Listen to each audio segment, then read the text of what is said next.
Before there were empires, before there were kings, before the world even knew the idea of a city, there was a land, a strip of earth hugged by two wild rivers, the Tigris and the Euphrates. Together, they carved out a green paradise in the middle of a harsh desert. This was Mesopotamia, and it would become known as the Cradle of Civilization. For thousands of years, people everywhere else lived as hunters and gatherers, moving from place to place in search of food. But in Mesopotamia, something extraordinary happened.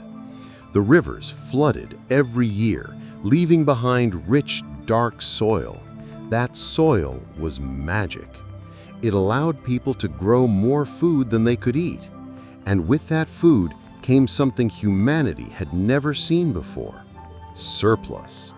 Surplus meant choice. Some people could become farmers. Others could become builders, potters, priests, or soldiers. Suddenly, humans didn't have to chase survival every single day. They could dream bigger. Out of this miracle of abundance, the first cities rose: Uruk, Ur, Eridu, and Lagash.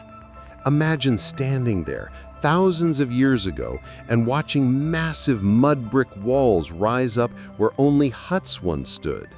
Imagine seeing the first marketplaces where merchants shouted out the prices of grain, fish, and wool.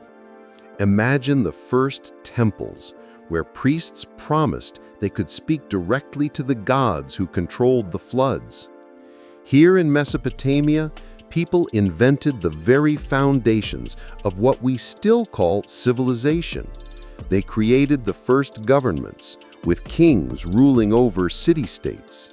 They created the first systems of writing, cuneiform pressed into clay. They invented laws, contracts, taxes, even schools to train scribes. Every part of our modern world can trace its roots back to these beginnings. But it wasn't just about survival and order. Mesopotamia was alive with imagination. Here, people wrote the world's first great story, the Epic of Gilgamesh. They studied the stars, invented the wheel, and measured time with a 60-minute hour. Even the way we divide a circle into 360 degrees comes from Mesopotamia. And while other parts of the world would rise and fall, Mesopotamia set the pattern: the birth of cities, the rise of empires, the struggle between kings and gods. This small patch of land between two rivers became the stage where human history began its most important chapter. When you look at the skyscrapers of New York, the laws of modern nations, or even the simple idea of writing your name, you're looking at shadows of Mesopotamia. It was not just the birthplace of civilization. It was the spark that lit the fire of everything that came after. If you were to look at a map of the ancient world, you would see something unusual: a giant arc of green curving through endless deserts. This arc, stretching from the Persian Gulf up through Mesopotamia, across Syria, and down into Egypt, was unlike anything else on Earth.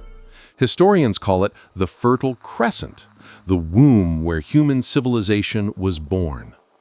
But why here? Why did the world's first great societies rise in this narrow strip of land? The answer lies in water.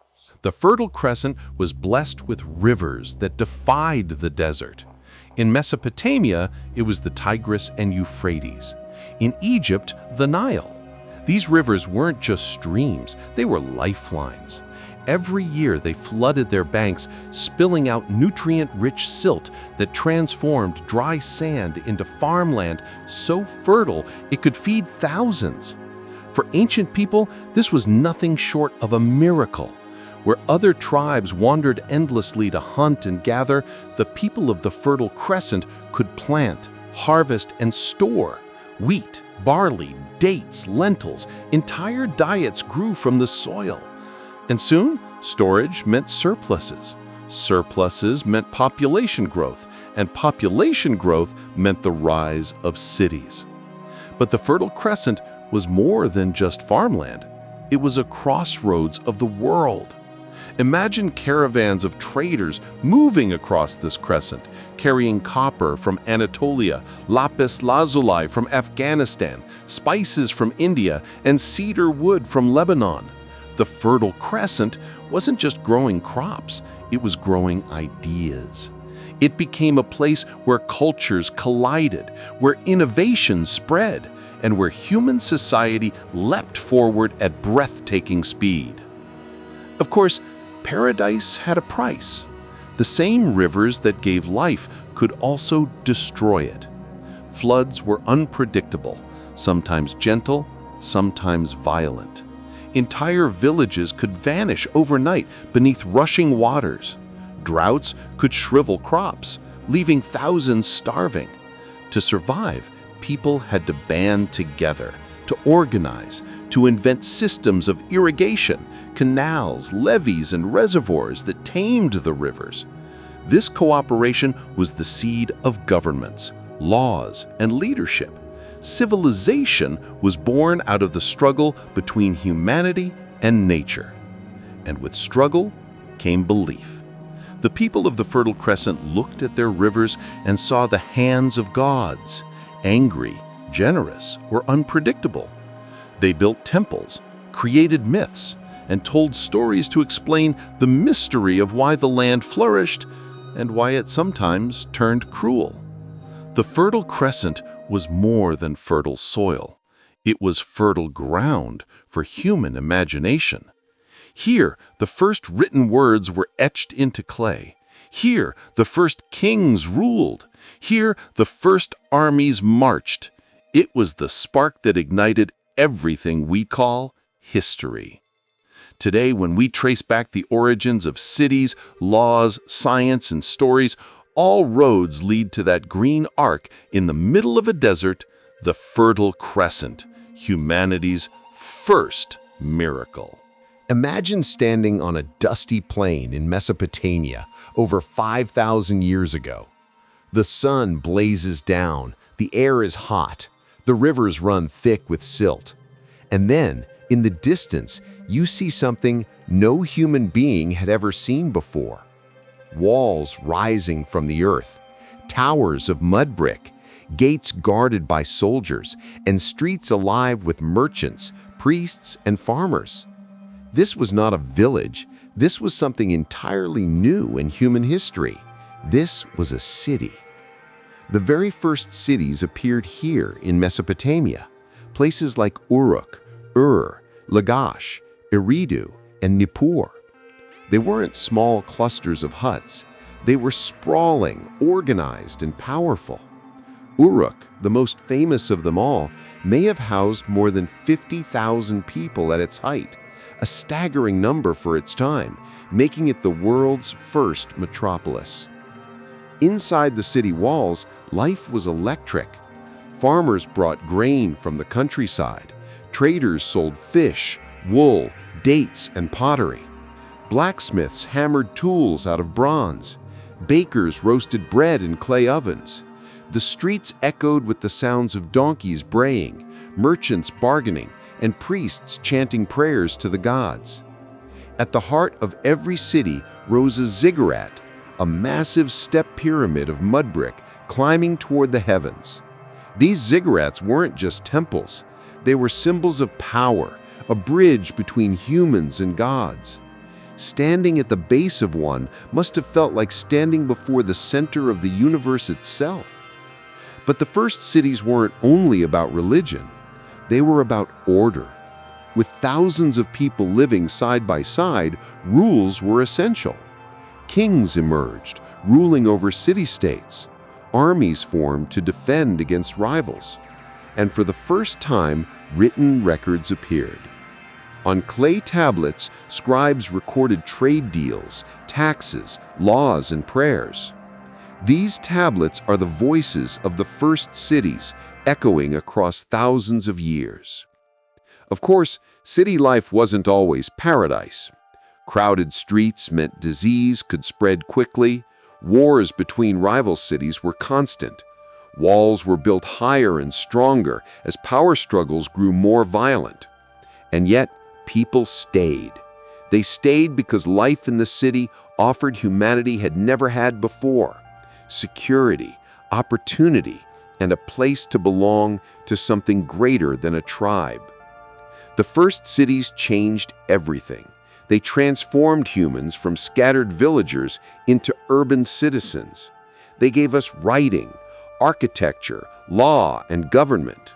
They created myths and legends, like the stories of Gilgamesh, the king of Uruk, whose adventures became the world's first great epic.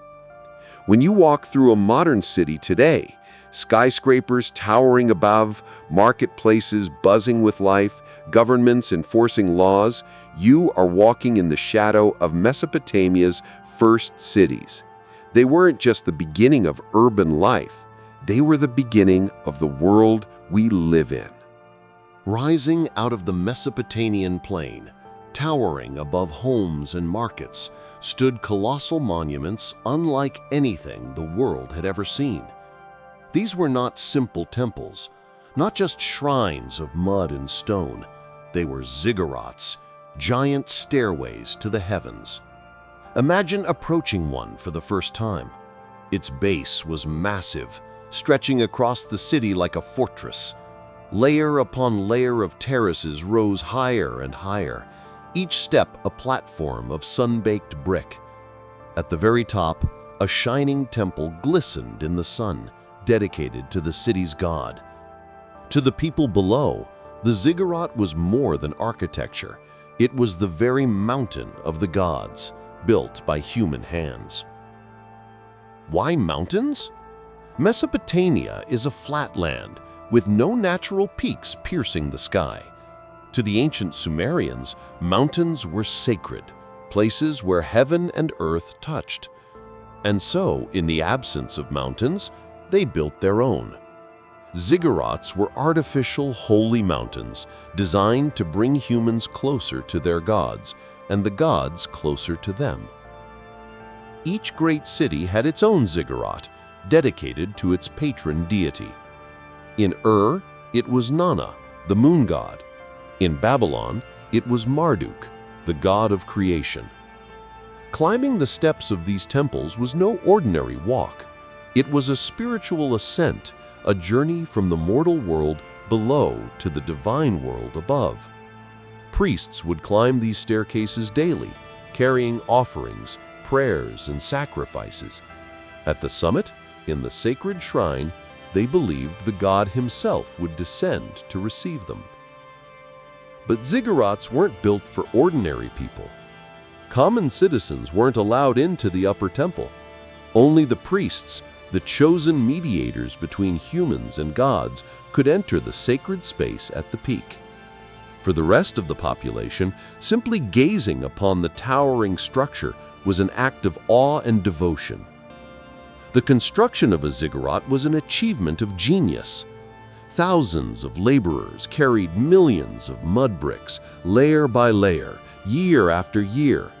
These bricks were sun-dried, heavy and fragile, but together they formed structures so massive that their ruins still stand after 4,000 years. Some were faced with glazed bricks in dazzling colors, blues, whites, and golds that shimmered like jewels under the sun. Perhaps the most famous of all was the Great Ziggurat of Built around 2100 BCE, it stood nearly 100 feet tall, a staircase of 3 giant platforms leading to a shining temple. Even in ruins, it is breathtaking. Standing at its base today, you can still imagine the awe it inspired in ancient eyes. And then there is the legend. Some historians believe that the biblical Tower of Babel was inspired by a Mesopotamian ziggurat, possibly the great temple of Babylon called Etemenanke, the foundation of heaven and earth. Ancient writers described it as a tower so high it seemed to touch the sky. To the people of Mesopotamia, it wasn't just a building, it was the axis of the world, the bridge between humanity and the divine. Ziggurats were more than monuments. They were living symbols of power. Their towering height showed the wealth of a city, the strength of its kings, and the devotion of its people. They told neighboring rivals, "Our God is strong, our city is blessed, our people are eternal." Today, the ruins of Ziggurats still rise from the deserts of Iraq and Iran, weathered, broken, but unforgotten. They are echoes of a time when humans first dreamed of reaching the heavens, not with rockets or steel skyscrapers, but with mud bricks and faith. The Ziggurats remind us of something timeless, that humanity has always looked upward, always tried to bridge the gap between earth and sky. And in Mesopotamia, thousands of years ago, those dreams took shape as giant stairways to the gods. Picture a bustling Mesopotamian marketplace nearly 5,000 years ago. Farmers are trading sacks of barley. Merchants are selling wool, dates, and jars of oil. Deals are made with a handshake and a promise. But soon, people realize something. Promises are fragile. Memory fades. Disputes break out. Who gave what? Who owes what? And so humanity invented something that would change the world forever. Writing. At first, it was simple. Merchants carved little symbols into clay tablets to record numbers. A drawing of a jar meant oil. A wedge meant grain. A star meant sheep. These were the earliest attempts to keep track of trade. But slowly, the marks grew more complex. Over centuries, those symbols evolved into a full system called cuneiform, from the Latin word meaning wedge-shaped, because each sign was pressed into clay with a sharpened reed stylus. What began as bookkeeping became something far greater. With cuneiform, the Mesopotamians unlocked the power of memory, not the memory of one person, but the memory of an entire civilization. They could write laws, record myths, send messages, and preserve knowledge for generations unborn. The process itself was mesmerizing. A scribe, trained for years in special schools, would take a soft clay tablet, smooth its surface, and then press signs into it with swift, practiced motions. Each tablet was then dried in the sun or baked in a kiln, becoming hard as stone. Unlike paper, which crumbles, these tablets could survive for millennia, and they did. Today, archaeologists have uncovered hundreds of thousands of Mesopotamian tablets, each one a frozen voice from thousands of years ago. Through them, we hear the hum of Mesopotamian life. We read about harvests, taxes, marriage contracts, school lessons, and even jokes. We discover poems, songs, and hymns to the gods. Most famously, we find the Epic of Gilgamesh, the world's oldest surviving story, inscribed on clay. Without cuneiform, Gilgamesh, and so much else, would have vanished. But writing was not just about recording the past, it was about controlling the present. Kings used it to proclaim laws. Hammurabi, ruler of Babylon, had his code of justice carved into stone for all to see. An eye for an eye, a tooth for a tooth. Priests used writing to preserve sacred rituals. Merchants used it to send letters across trade routes that stretched for thousands of miles. For the first time, words could travel farther than the speaker and last longer than a lifetime. Learning to write was not easy. Scribes trained for years, memorizing hundreds of symbols. Their schools were strict, discipline was harsh, mistakes punished with beatings. But the reward was immense. Literacy was power. A scribe could serve in the palace, the temple, or the courts. He was the keeper of knowledge in a world where most people could not read or write. Over time, writing spread beyond Mesopotamia. The Egyptians shaped hieroglyphs. The Phoenicians crafted the first alphabet. The Greeks refined it further. But all of it, the books in your hands, the messages on your phone, even the very words you are hearing now, trace back to that moment in Mesopotamia when a simple clay tablet captured the first marks of thought. The invention of writing did more than record history. It created history. For before words were pressed into clay, everything humans did lived only in memory, vanishing when the storyteller died. With writing, human experience became permanent. It became eternal. And it all began with clay, a reed, and the steady hands of a Mesopotamian scribe. Long before Homer, long before the Bible, there was a story whispered in the temples of Mesopotamia, a tale so ancient it is the first epic ever written. Its hero was a king, half god, half man, whose name echoed through the ages, Gilgamesh. Gilgamesh ruled the great city of Uruk, the very first metropolis. His walls were tall, his people were many, and his power was unmatched. But Gilgamesh was no gentle ruler. The tablets say he was arrogant, oppressive, and cruel. The people cried out to the gods, "Send us someone who can challenge him." And so the gods answered. From the wild plains they created Enkidu, a beast like man covered in hair, running with the animals. But Enkidu was tamed by love and brought into the world of humans. When he entered Uruk, the two giants, Gilgamesh and Enkidu, clashed. Their battle shook the earth, but neither could defeat the other, and so they became brothers, bound by friendship. Together they set out on adventures that would test their courage and defy the gods. They fought Humbaba, the monstrous guardian of the cedar forest.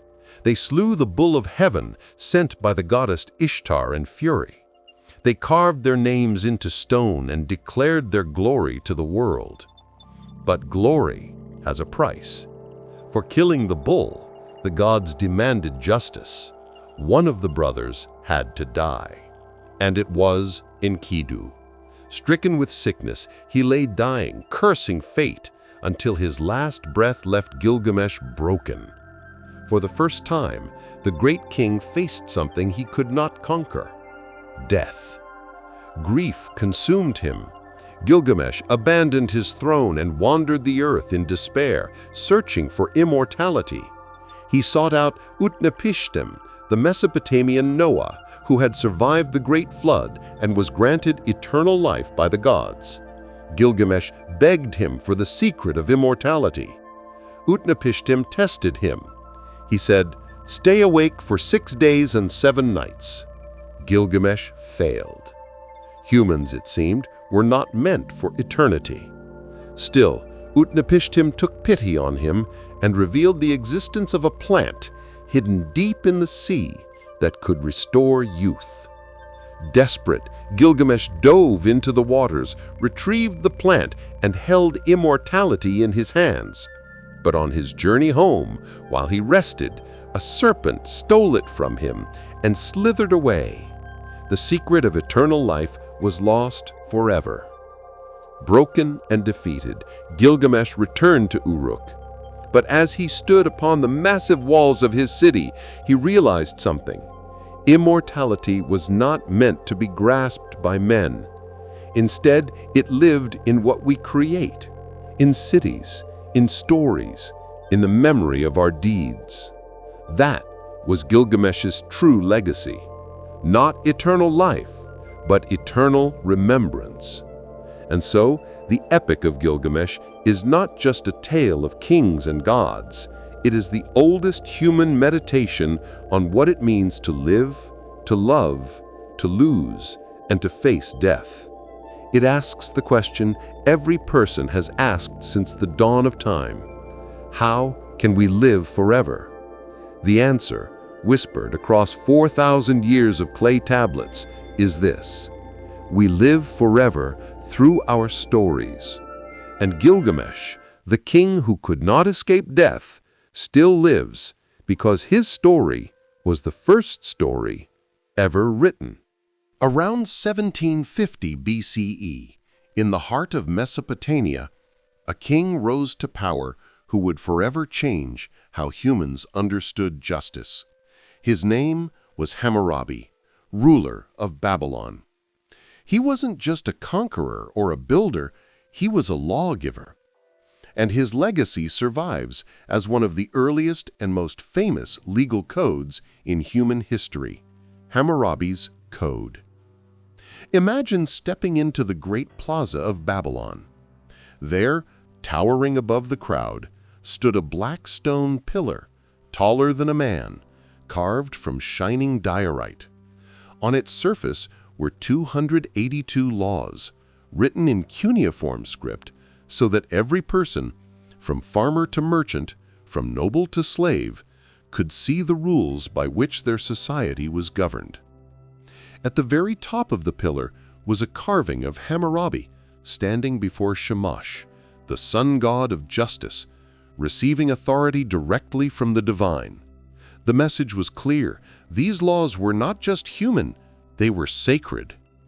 The laws covered every part of life: trade, property, family, crime, wages, marriage, inheritance, even medical malpractice. It was a blueprint for how to live together in a city of thousands. And while many of the punishments seem brutal to modernize, they were revolutionary in their time. You've heard the phrase, an eye for an eye, a tooth for a tooth. That comes straight from Hammurabi's Code. If a man injured another, the punishment had to mirror the crime. Justice was no longer left to endless cycles of revenge.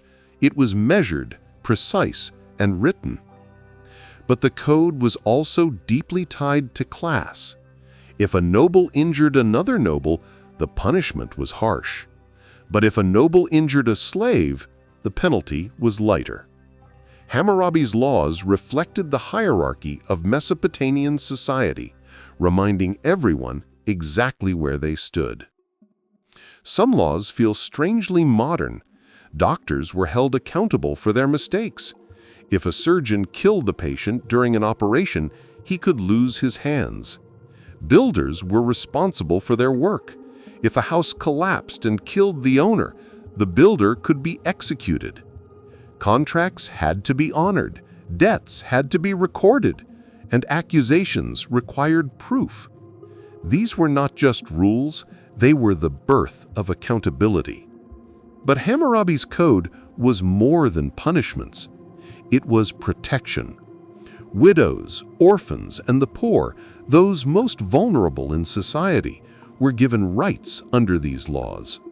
The king declared himself the shepherd of his people, saying, "I am Hammurabi, the king who brings justice to the land, who destroys the wicked and evil, so the strong may not oppress the weak." The stone pillar was placed in the open for all to see, but in truth, very few could read it. Most of the population was illiterate.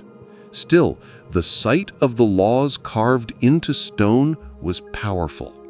The people believed justice had been fixed, eternal, given by the gods themselves.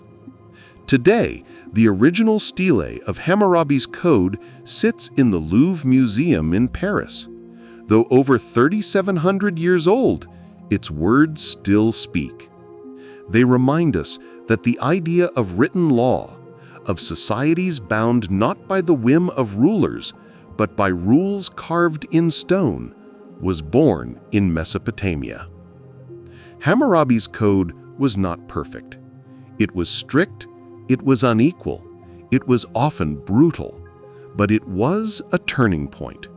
For the first time in history, justice was not just about power, it was about principles. It gave birth to the idea that law could outlive kings, that rules could bind even the mighty. And that idea, born in the shadow of Babylon's Ziggurats, still shapes our world today. Long before Babylon rose, long before Hammurabi carved his laws in stone, there were the Sumerians, the mysterious people who built the very foundations of civilization itself. They appeared over 5,000 years ago in the southern lands of Mesopotamia, a region we now call Sumer. And in a world of wandering tribes and scattered villages, the Sumerians did something no one had ever done before. They created the first true civilization. Who were they? That remains one of history's great puzzles. The Sumerians were not the same as the later Semitic peoples who came after them. Their language, Sumerian, was unlike any other on Earth. It wasn't related to Akkadian, Babylonian, or even later languages we know. To this day, scholars still don't fully understand where the Sumerians came from. They seem to appear suddenly, bringing with them ideas that changed humanity forever. The Sumerians gave us the world's first cities. Uruk, Eridu, and Lagash rose from the fertile soil like man-made mountains of mud brick. They built walls, canals, temples, and palaces. At the heart of every city stood a ziggurat, a towering stairway to the heavens. Each city was its own kingdom, ruled by a king they called a Lugal, literally the big man. But their real genius lay not just in building cities, but in creating systems. The Sumerians invented the first writing system, Cuneiform, pressing wedge-shaped marks into clay to record laws, prayers, stories, and trade. They invented the wheel, revolutionizing transport and technology. They built vast irrigation networks that tamed the unpredictable rivers and made agriculture thrive. Without these breakthroughs, later civilizations would not have been possible. Their religion was rich, complex, and deeply human. The Sumerians believed the gods controlled every aspect of life: the floods, the harvests, the winds. They worshipped a great pantheon: Anu, the sky god; Enlil, the god of storms; Inanna, goddess of love and war; and Enki, god of wisdom and water. In their myths, gods were powerful, but also flawed, full of jealousy, passion, and rage, reflections of human struggles on a cosmic scale. And from these myths came humanity's first masterpiece, the Epic of Gilgamesh, a story that grew from Sumerian legend into the world's first great epic. Through it, the Sumerians gave us themes that still define literature today: friendship, grief, the search for meaning, and the fear of death. Life in Sumer was not easy. Floods could destroy crops, rival cities waged endless wars, and disease spread quickly in crowded streets. Yet somehow, this culture thrived for centuries, inventing, adapting, and passing down knowledge that would shape the future of the world. Eventually, the Sumerians were absorbed by the Akkadians, whose empire stretched across Mesopotamia.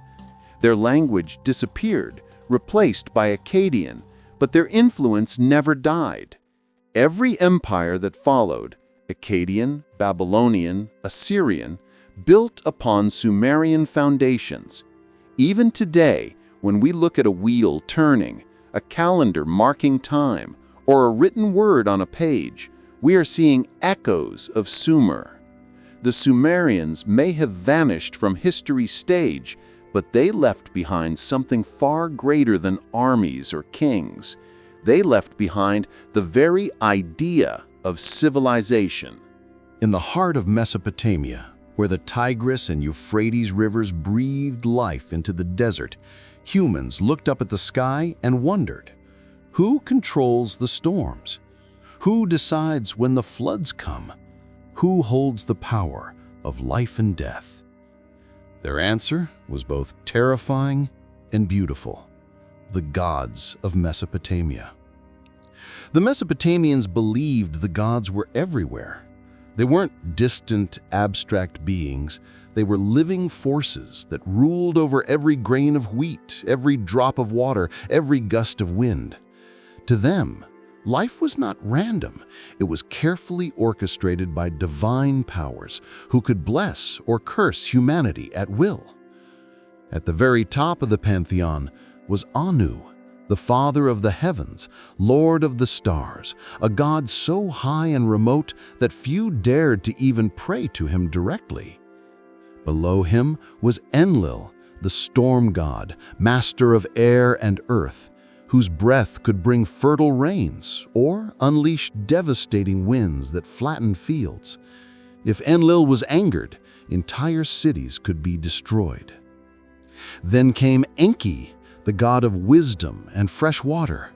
Unlike Enlil, Enki was cunning and clever, often helping humanity in secret. When the gods once planned to wipe out humankind with a flood, it was Enki who whispered warnings to a mortal, saving life from extinction, a story that would echo thousands of years later in the biblical tale of Noah. But perhaps the most fascinating figure was Inanna, also known as Ishtar. She was the goddess of love, beauty, and fertility, but also of war, chaos, and destruction. Inanna embodied extremes. She could bring passion, joy, and abundance, yet she was equally capable of unleashing bloodshed and ruin. Her myths tell of her daring descent into the underworld, where she faced her own death and resurrection, a tale that symbolized the cycle of life, death, and rebirth. Other gods filled every corner of existence. Shamash, the sun god, shone justice upon the world, illuminating truth and punishing the wicked. Sin, the moon god, ruled time and the tides of destiny. Ninhursag, the mother goddess, gave birth to the very mountains and nourished the earth with her divine milk. The gods were not perfect beings. They quarreled, they loved, they betrayed, and they punished. They were, in many ways, larger-than-life reflections of humanity itself. To the Mesopotamians, this made them both relatable and terrifying. To honor them, people built colossal ziggurats, stairways to the heavens where priests performed daily rituals, burned offerings, and interpreted omens. Every city had its own patron god, believed to dwell in the temple's sacred stature. Protecting and feeding that god was the city's highest duty. To neglect the gods was to invite disaster, famine, plague, invasion. And so, religion shaped every aspect of Mesopotamian life, from the laws of Hammurabi, carved under the gaze of Shamash, to the poems sung in Inanna's temples. Everything was done to keep the gods satisfied. In the end, the Mesopotamians saw themselves not as rulers of the earth, but as servants of the divine. Humans were created, they believed, for one purpose: to work for the gods, to build their temples, and to keep the cosmic balance. Their gods may be forgotten by most today, but their stories are eternal. They echo in myths of Greece, in the Bible, and in every tale of gods and mortals that came after. In Mesopotamia, the first gods of civilization were born, and through them, humanity began its eternal search for meaning in the universe. Long before the Bible spoke of Noah, long before Greek myths told of Deucalion, the people of Mesopotamia told a story of water, destruction, and survival. It was the tale of the Great Flood. The Mesopotamians believed the gods could be merciful, but also wrathful. Humanity, they said, had grown too noisy, too restless. The clamor of mortals disturbed the peace of the divine. The gods gathered in council, and their decision was clear: wipe out mankind with a flood so vast nothing would survive. But one god rebelled against this cruel decree: Enki, the trickster and god of wisdom. He could not bear to see humanity destroyed. In secret, he whispered a warning to a mortal man named Ziusudra, in other versions, Utnapishtim. Enki told him to tear down his house and build a giant boat, sealed tight with pitch, broad as a palace, and strong enough to withstand the raging waters. Ziusudra obeyed.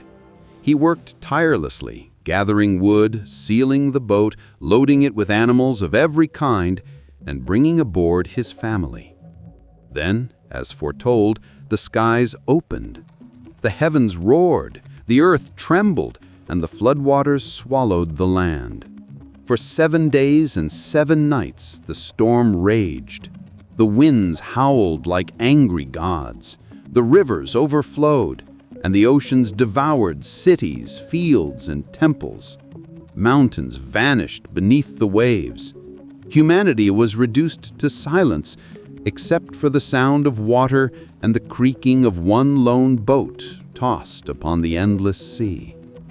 And then, just as suddenly, the storm ceased. The waters began to recede, revealing the shattered remains of the world. Ziusudra released a dove into the sky. When it returned, he knew there was no dry land. But when he released a raven, it did not come back, proof that the earth was beginning to breathe again. At last, the boat came to rest upon a mountain. Ziusudra stepped out and offered a sacrifice to the gods. The sweet smell of burning offerings rose into the heavens, and the gods, hungry after their long wrath, gathered around the smoke like flies. They were ashamed of what they had done. Life had nearly been extinguished forever. And so the gods granted Ziusudra immortality. He would live forever, a reminder of both divine fury and divine mercy. His survival became the great symbol of human resilience, the idea that even in the face of overwhelming destruction, life finds a way. This Mesopotamian flood myth was passed down for centuries. It appears in the Epic of Gilgamesh, where Gilgamesh himself meets Utnapishtim and hears the tale of the deluge. It echoes across cultures, in the Hebrew story of Noah, the Greek tale of Deucalion, even in myths of India and Mesoamerica. The flood became a story not just of water, but of meaning, a reminder that humanity is fragile, that the world can be swept away in an instant, and that survival often depends on wisdom, courage, and a whisper of warning from the divine. In Mesopotamia, the flood was never just history. It was a warning and a promise that no matter how great the storm, there will always be survivors to rebuild the world anew. In the dawn of civilization, Mesopotamia was not a single empire, but a land divided into city-states, independent, self-ruling worlds of their own. Each city had its own walls, its own gods, its own armies, and above all, its own king. These city-states, Uruk, Lagash, Kish, Eridu, were like jewels scattered across the Fertile Crescent. From a distance, they shimmered with life, vast irrigation canals feeding golden fields of barley, bustling marketplaces filled with traders shouting prices, and colossal temples rising like mountains of brick toward the heavens. But behind their beauty lay fierce competition. Each city dreamed of ruling them all. At the heart of every city was its patron god. Uruk belonged to Inanna, goddess of love and war. Eridu bowed to Enki, god of wisdom and water.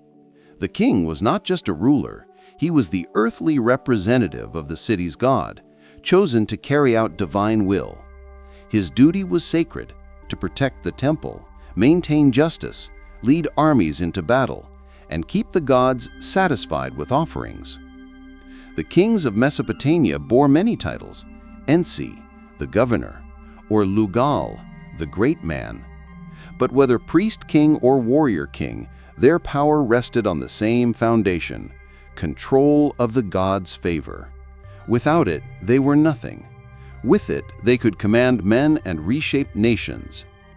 Life inside these city-states was both organized and fragile. Farmers worked the fields outside the city walls, their crops watered by intricate irrigation systems. Inside, scribes kept records on clay tablets, lists of goods, trade agreements, even marriage contracts. Merchants sold wool, copper, and precious lapis lazuli imported from distant lands. But always, the looming presence of the king and his temple reminded people who held true power. And yet, with so many kings ruling so many city-states, conflict was inevitable. Borders clashed, canals were fought over, and cities waged endless wars for dominance. One year, Kish might rule as the most powerful city. The next, Uruk would rise, only to be challenged by or Lagash. Power in Mesopotamia was never permanent. It shifted like the very rivers that sustained them. These rivalries gave birth to some of history's first armies. Soldiers marched with spears and copper helmets, their chariots rattling across the plains. Kings boasted of victories on clay tablets, carving their names into history. Inscriptions tell us of battles, alliances, betrayals, and even the world's first recorded peace treaties. But even in their constant wars, the city-states achieved greatness. They created art, science, literature, and laws that would influence the world for millennia. Their kings dreamed of immortality, not only through temples and monuments, but through their names etched in stone and clay, surviving long after their bones turned to dust. The story of Mesopotamia's kings and city-states is not just of power, but of ambition. It is the eternal human struggle to build, to rule, to outlast rivals, and to leave behind a legacy that will echo across time. And though many of these cities crumbled and their kings were forgotten, their model of rule, small states, each with its own leader, faith, and identity, would shape the rise of nations for centuries to come. In Mesopotamia, civilization itself was forged in the fires of rivalry, ruled by kings who stood between man and God, and fought to write their names in eternity. For centuries, Mesopotamia had been a land of rival city-states, each ruled by its own king, each dreaming of supremacy. But in the 24th century BCE, something changed. A man rose from obscurity, conquered them all, and built the world's first true empire. His name was Sargon of Akkad. The legend of Sargon begins not with kings, but with mystery. According to ancient texts, he was born the son of a priestess, cast adrift as an infant in a basket upon the Euphrates River. Like Moses in later scripture, fate carried him to safety. He was raised by humble hands, yet destiny burned within him. Sargon rose to power not through noble birth, but through cunning, ambition, and relentless will. From his city of Akkad, a city so powerful that its exact ruins are still sought by archaeologists today, Sargon set out to unite Mesopotamia under one rule. One by one, he conquered the great Sumerian cities, Uruk, Lagash. No longer would they be rivals. They were now provinces in the first empire the world had ever known. He became known as King of the Four Quarters of the world. The Akkadian Empire was not built on brute force alone. Sargon understood the power of culture. The Akkadian language became the empire's tongue, spreading across the Near East, eventually replacing Sumerian in everyday life. Yet the Sumerian traditions of writing, religion, and law were not erased. They were absorbed, preserved, and expanded. It was this blending of cultures that gave Mesopotamia its enduring strength. Under Sargon and his successors, the empire thrived. Trade routes stretched like veins across the land, bringing wood from Lebanon, copper from Oman, silver from Anatolia, and lapis lazuli from Afghanistan. With each conquest, Wealth poured into Akkad. But empire also brought challenges. Rebellions simmered in conquered cities. Distant provinces tested the limits of Akkadian power. And then came a force no king could defeat: nature itself. After about a century of rule, the Akkadian Empire was struck by devastating droughts and famine. Crops failed, people starved, and the once mighty empire fractured. Cities rebelled, and invaders from the mountains pressed in. The empire that had been the pride of the world collapsed. But the Akkadians left a legacy that endured long after their fall. Their language remained the language of diplomacy, literature, and scholarship for nearly 2,000 years. Their vision of empire, the idea that many peoples could be united under one ruler, would inspire countless conquerors, from Hammurabi to Alexander the Great. Sargon of Akkad carved his place in history not just as a conqueror, but as the man who showed humanity that cities and nations could be bound together into something far greater. The world's first empire began on the plains of Mesopotamia, and its echoes can still be felt in every empire that followed.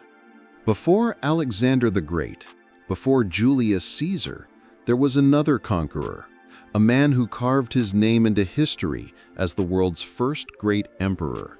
His name was Sargon of Akkad. Sargon's story begins not in palaces, but in mystery.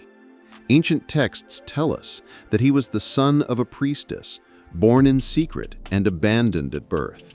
His mother placed him in a woven basket and set him adrift on the Euphrates River. Against all odds, the river carried the infant to safety.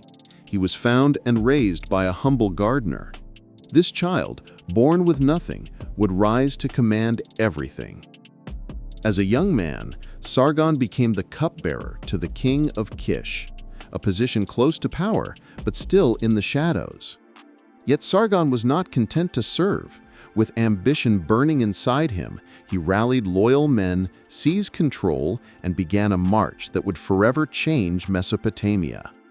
His campaigns were relentless. City after city fell before him: Uruk, Lagash. The proud Sumerian kings who had ruled independently for centuries were swept aside. For the first time in history, the warring city-states of Mesopotamia were united under a single ruler. Sargon declared himself King of Kish, King of Akkad, King of the four quarters of the world. But conquest was only the beginning. Sargon understood that empire was more than swords and soldiers. He built a new capital, Akkad, whose exact location still eludes archaeologists, but which legend says dazzled the ancient world with its wealth and grandeur. From there, he established a system of governors, standardized weights and measures, and spread the Akkadian language as the empire's common tongue. Sargon also knew the power of propaganda. He had inscriptions carved boasting of his conquests, of how 5,400 men ate bread daily at his table. He was not just a king, he was a symbol, a figure larger than life, and his legend grew with every victory. His armies pushed beyond Mesopotamia, reaching the Persian Gulf, the mountains of Anatolia, and the shores of the Mediterranean. Never before had a ruler commanded such vast lands. But greatness came with danger. Rebellions erupted constantly in conquered cities. Enemies tested his strength from all directions. Yet Sargon crushed them all, ruling for over 50 years. His name struck fear into rivals and awe into his people. Still, even Sargon could not conquer time. In his later years, drought and famine spread across the land. Rebellions grew fiercer. After his death, the empire struggled to hold together. Eventually, the Akkadian Empire fell, but Sargon's legacy did not. For centuries after, kings of Mesopotamia invoked his name. To be a conqueror was one thing. To be like Sargon was the ultimate ambition. Even the Babylonians and Assyrians looked back to him as the model of kingship. Sargon of Akkad was more than a man. He was the first emperor, the pioneer of empire itself. From humble beginnings in a basket on the river, he rose to rule the known world. And though his city lies buried, his legend remains eternal, the man who turned fragmented city-states into the first great empire of human history. When we speak of Mesopotamia, we often tell the stories of kings, gods, and epic wars. But behind those towering ziggurats and royal inscriptions lived the heartbeat of civilization. Ordinary men, women, and children, the people whose hands built the temples, whose backs bent over the fields, whose voices filled the markets. To understand Mesopotamia, we must step into their shoes and walk the streets of the first cities. Imagine dawn breaking over Uruk or Ur. The city stirs as smoke rises from clay ovens. Farmers leave through the gates, heading to the fields that stretch along the canals. They lead oxen yoked to wooden plows, cutting into the fertile soil left by the floods. Women stay behind, grinding grain into flour, baking bread and spinning wool into thread. Children help carry water, gather reeds, or herd goats along the edges of the city. Life revolved around the seasons and the rivers. Floods could mean life or death. Too little water brought famine. Too much brought ruin. And so daily prayers and offerings to the gods were woven into the rhythm of survival. Inside the city walls, life was bustling.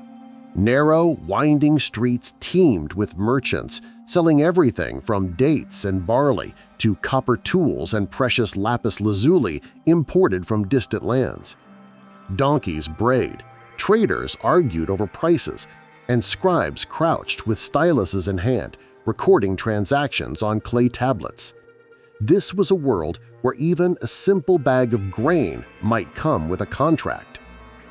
Homes were built of mud brick, modest, flat-roofed houses with a central courtyard. Families gathered there in the evenings, sharing meals of bread, beer, onions, and dried fish. Beer, brewed thick and nutritious, was the common drink, safer than river water. Richer households might enjoy lamb or goat, flavored with garlic and herbs, while poorer families ate whatever they could grow or trade. Society was strictly layered. At the top stood the king and his priests, then wealthy merchants, scribes, and skilled craftsmen. Below them were farmers, laborers, and soldiers. At the very bottom were slaves, war captives or debtors, whose lives were harsh, but who still lived within the great machine of Mesopotamian society. Education was reserved for the few. Scribes trained for years in special schools, learning thousands of cuneiform symbols. Their knowledge made them powerful. They were the keepers of law, trade, and history. Meanwhile, most children followed their parents' paths, sons to the fields or workshops, daughters to the hearth, weaving and managing households. But life was not only work. Festivals filled the year, days of music, dancing, feasting, and sacrifices to the gods. On those days, the city's mood transformed. Ordinary men could eat like kings, women sang hymns to Inanna, and children watched as priests carried statues of the gods through the streets. Even leisure found its place. Archaeologists have uncovered dice, board games, and musical instruments, harps, flutes, and drums. These were people who laughed, gambled, and sang songs under the stars we see today. And when death came, as it always did, the people buried their loved ones beneath their homes, laying them to rest with food, tools, and small treasures for the afterlife. They believed the soul journeyed to a shadowy underworld, a reminder that even beyond life, the gods still ruled. The daily life of Mesopotamians was not easy. Famine, war, and disease loomed constantly. Yet within that struggle, they built something enduring – cities, culture, and traditions that shaped the world. Their ordinary days became the foundation of extraordinary history. In the footsteps of farmers, traders, and scribes, civilization itself was born. In Mesopotamia, kings ruled the cities, but above even the kings stood another force, the priests. They were the bridge between mortals and gods, the keepers of knowledge and the guardians of cosmic order.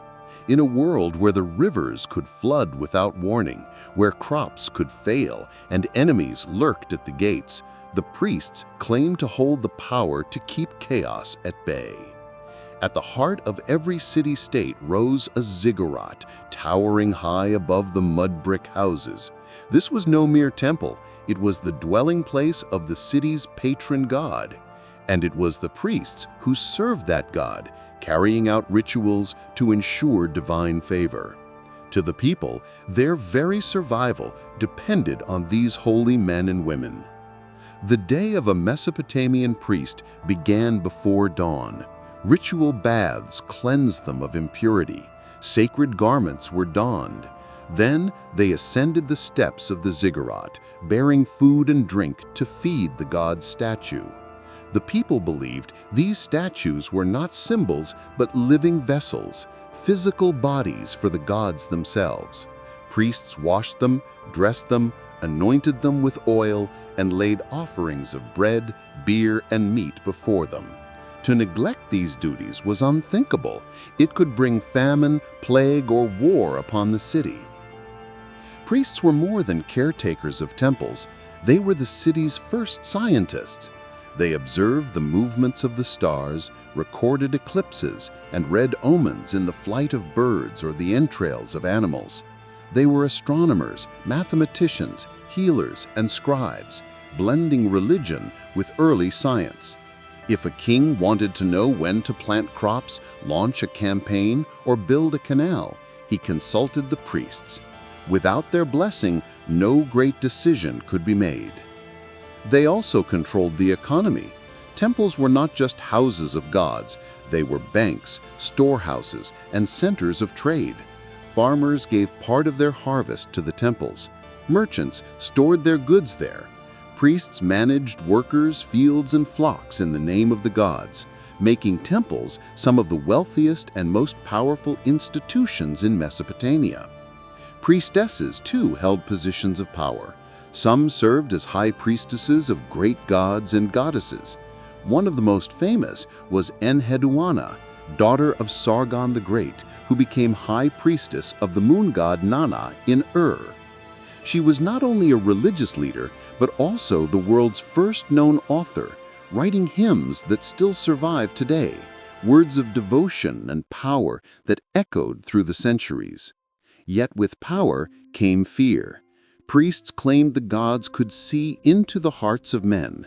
They issued rituals of purification, performed exorcisms to drive out demons, and delivered harsh warnings of divine punishment. To the common people, they were both protectors and judges. To disobey a priest was to risk angering the gods themselves.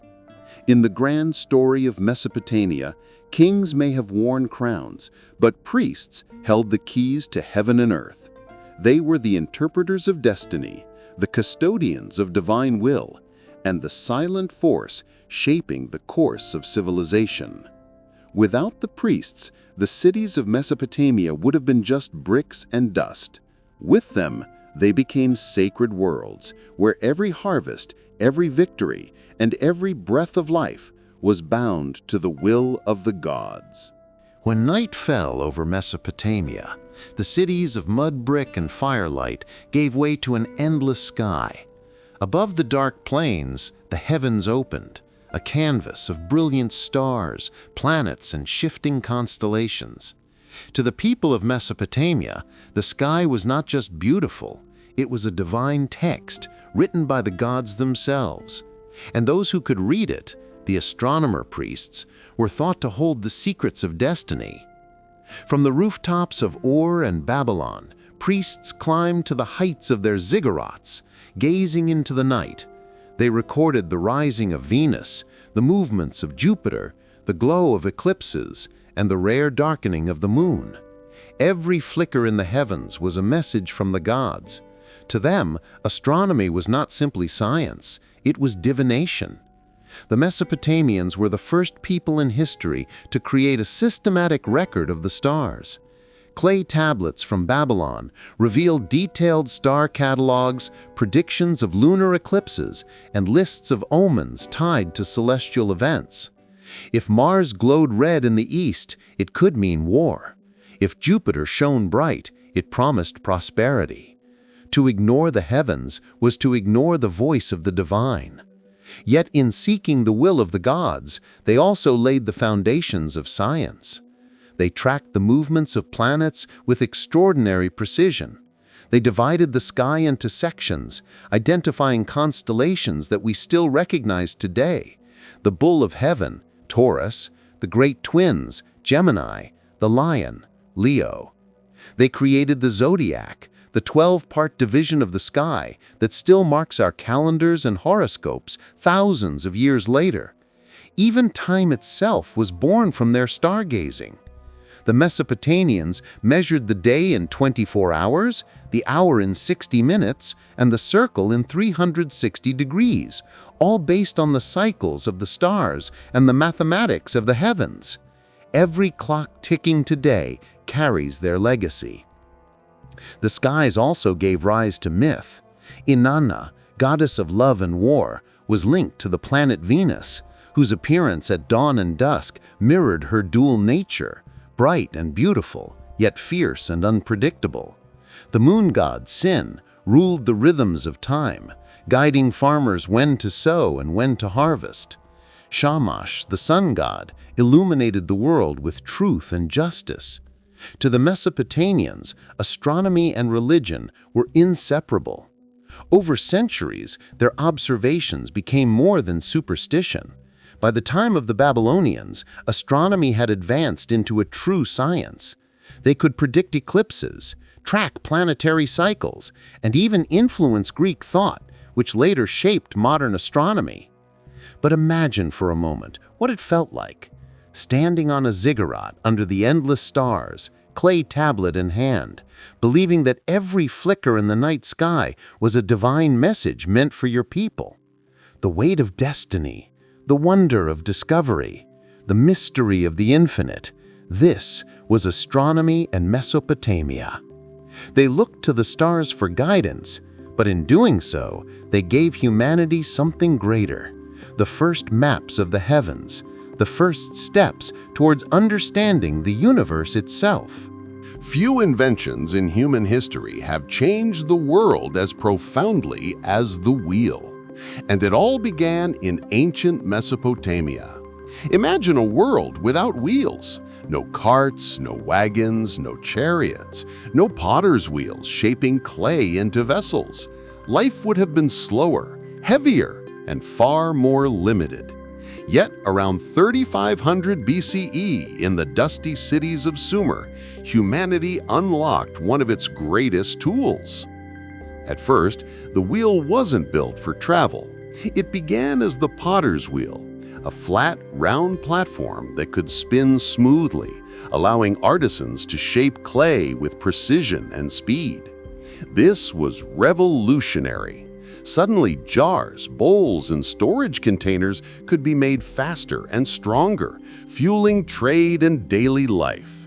The potter's wheel was the quiet ancestor of something much larger. Then came the leap.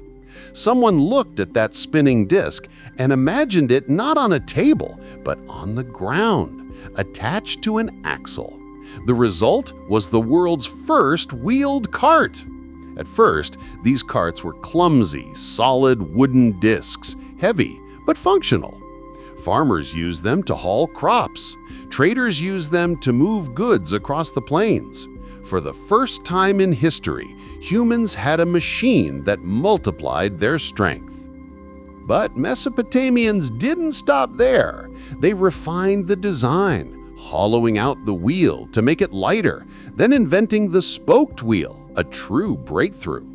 Spokes made wheels faster and stronger, and soon these were mounted onto chariots. The invention of the chariot changed warfare forever. Kings could now thunder into battle with speed and power, their enemies left scrambling on foot. Victory, trade, agriculture, all rolled forward on wheels. The wheel also carried symbolic weight. To the Mesopotamians, it was more than a tool. It was tied to the cosmos. They imagined the heavens turning like a great wheel, the cycles of time spinning endlessly. Even their gods rode in divine chariots pulled by mythical beasts. The wheel was both a practical machine and a cosmic metaphor. From the fields of Sumer to the roads of Babylon, the wheel carried Mesopotamia into the future. And from there, it spread across the world. Every cart, every carriage, every bicycle, every car, even the gears inside your watch can trace its ancestry back to those first wooden circles turning slowly under the hot Mesopotamian sun. The wheel wasn't just an invention, it was a revolution in motion. The moment humanity learned to harness the power of circles, and with it, to reshape the world. Numbers. To us, they're everyday tools, on clocks, on money, on screens. But in ancient Mesopotamia, numbers were something almost magical. They weren't just marks on clay. They were the key to order, survival, and even the will of the gods. And the people of Mesopotamia were the first to shape mathematics into a system that still rules our world today. It began with necessity. Farmers needed to measure fields, divide harvests, and track debts. Merchants had to count goods traded in bustling markets. Priests, watching the skies, needed numbers to map the cycles of stars and predict the rhythms of time. Out of this need, Mesopotamians created a system of numbers unlike any other, the sexagesimal system, based not on 10 like ours, but on 60. Why 60? Because it was divisible by so many numbers, 2, 3, 4, 5, 6. This made it perfect for fractions, trade, and calculations. And astonishingly, this base 60 system is still with us today. When you glance at a clock, 60 seconds in a minute, 60 minutes in an hour, you're seeing Mesopotamian math ticking away. When you measure a circle, 360 degrees, you're tracing their legacy in geometry. On clay tablets, Mesopotamian scribes pressed wedge-shaped marks into wet clay, creating tables of multiplication, division, square roots, and even cube roots. Some tablets read like ancient textbooks, filled with problems that students had to solve. These weren't just simple sums. They reveal a people experimenting with algebra, geometry, and even early trigonometry. One Babylonian tablet, known as Plimpton 322, lists precise Pythagorean triples, evidence that Mesopotamian mathematicians were exploring right-angled triangles more than 1,000 years before Pythagoras himself. But mathematics wasn't just for classrooms. It guided the building of massive ziggurats, ensuring bricks stacked at the perfect angle to reach the heavens. It organized canals, keeping water flowing smoothly to feed entire cities. It structured laws, contracts, and wages, everything from the price of beer to the boundaries of farmland. Without mathematics, Mesopotamia's great cities would have collapsed into chaos. Numbers also carried spiritual weight. The cycles of the moon, the movements of Venus, the timing of eclipses, all were measured with math, then tied to divine prophecy. To the Mesopotamians, numbers were not only tools, but also sacred signs woven into the fabric of the universe. So the next time you check the time, divide a bill, or measure an angle, remember, you are echoing the genius of scribes who sat in dimly lit rooms thousands of years ago, pressing symbols into clay, inventing the mathematics that still shapes our lives. Mesopotamian mathematics was not just arithmetic. It was the birth of human logic, precision, and order, the moment we first learned to capture the infinite in the language of numbers. In the heart of Mesopotamia, the rivers Tigris and Euphrates flowed like silver veins through the desert, carrying not just water, but life, prosperity, and the foundations of the world's first economy. Where there were rivers, there was trade, and where there was trade, there was wealth.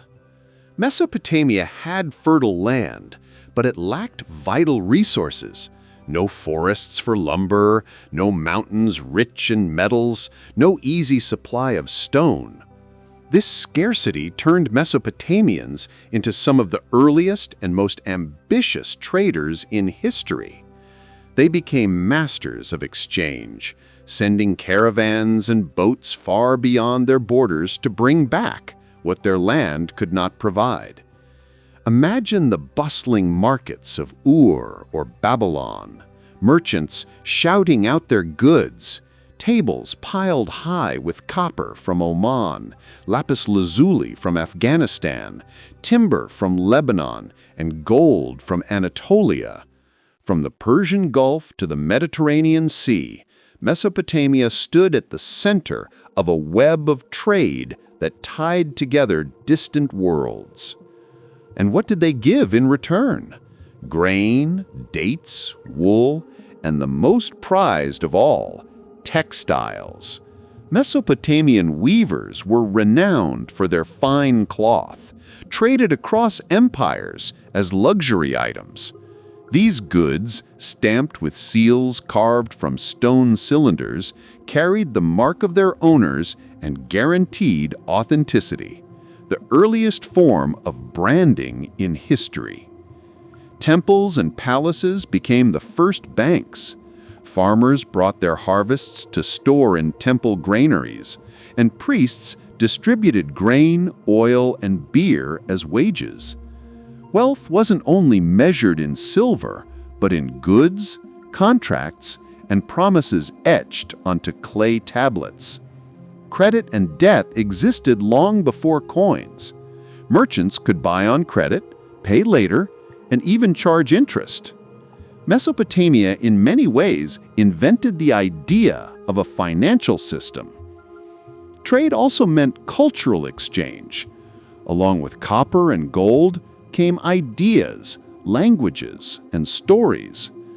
Caravans carried myths, gods, and technologies from one land to another, weaving Mesopotamia into the larger tapestry of human civilization. But wealth also fueled rivalry. Kings grew powerful by controlling trade routes, and wars were fought over fertile lands and river ports.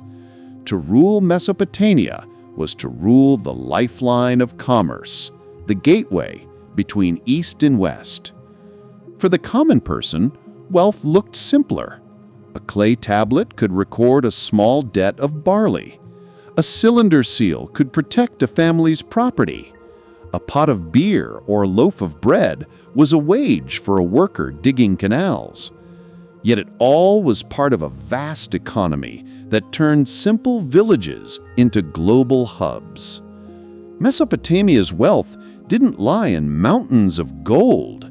It lay in the networks of exchange, the creativity of its people, and the rivers that carried their goods and dreams across the known world. Trade was not just survival, it was the engine that built empires. And in every coin, every contract, every marketplace that exists today, you can still hear the echo of Mesopotamia's first merchants calling out their wares, trading not only goods, but the very idea of prosperity. When we think of Mesopotamia, we often imagine bricks, tablets, and laws. But hidden among the ruins of temples and palaces lies something more. Art that spoke to gods, kings, and eternity. Mesopotamian art was not decoration, it was power carved in stone, faith baked in clay, and stories etched for the ages. Step inside a temple in ancient Ur or Babylon. towering statues of gods and kings watch you with wide, unblinking eyes. Those eyes were carved deliberately large, symbols of eternal watchfulness, as if the divine itself were staring back. Every curve of the beard, every fold of a robe was carved with obsessive care, meant to radiate authority and awe. Art in Mesopotamia was deeply tied to religion. Statuettes of worshippers, hands clasped in prayer, were placed in temples to stand before the gods day and night, offering endless devotion even when their owners were gone. Relief carvings told of gods striding among mortals, or kings chosen by the heavens to rule. To create art was to connect heaven and earth. But art also recorded history in a way words could not. On great slabs of stone, called stelae, artists carved scenes of battles, victories, and laws. The Stele of Hammurabi doesn't just contain the world's first code of laws. It shows the king standing before the god Shamash, receiving the rod and ring of authority. It is both law and legend carved forever in stone. Palaces became canvases of grandeur. The walls of Assyrian kings were covered in detailed reliefs, lions hunted by chariots, armies marching to war, winged guardians standing tall at the gates. These weren't mere decorations, they were propaganda, meant to remind everyone who entered that the king was chosen by the gods and unstoppable in battle. Even the smallest objects carried artistry. Cylinder seals, tiny carved stones, were pressed into clay to sign documents. Each seal was unique, etched with miniature scenes of gods, animals, and myths. They were the signatures of merchants, officials, and nobles, but also personal works of art carried on the hip. Color, too, played a role. Mesopotamian artisans glazed bricks in brilliant blues, yellows, and reds. The Ishtar Gate of Babylon, adorned with dragons, bulls, and lions in shimmering tiles, must have dazzled all who entered. It was not just a gate, it was a declaration of the city's divine protection and imperial might. Mesopotamian art was not about realism, but about meaning. Every line, every figure carried symbolism, power, piety, eternity.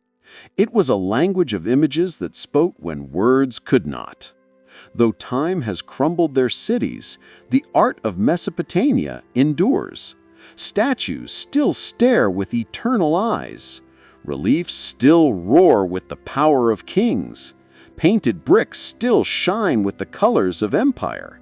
And through them, the people of Mesopotamia still whisper their story across 5,000 years. Before wine filled goblets in Rome, before whiskey burned in Celtic taverns, before champagne sparkled in royal courts, there was beer, and its birthplace? Ancient Mesopotamia. Here, amid rivers, reeds, and fields of grain, humanity's first and most beloved drink was born. It started with bread. Imagine loaves of barley bread left soaking in water under the hot Mesopotamian sun. Over days, the mixture fermented, it bubbled, it transformed. And when someone tasted it, they discovered a drink unlike anything else, rich, intoxicating, alive. This accidental magic became the foundation of Mesopotamian culture. Beer quickly evolved from an accident into a craft. By 4000 BCE, Sumerians were brewing beer intentionally, turning barley into a drink so central to life that it was written into hymns, laws, and myths. One of the oldest surviving poems, the Hymn to Ninkasi, praises the goddess of beer, describing step by step how the brew was made. Brewing wasn't just a skill, it was divine knowledge, a gift from the gods. Beer was everywhere. Workers building temples were paid in beer rations. Farmers quenched their thirst with it after long days in the fields. Families gathered to drink it through long straws from communal jars.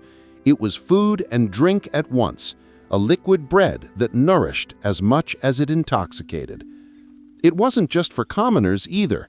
Kings, priests, and nobles drank beer at feasts, pouring it as an offering to the gods before raising it to their own lips.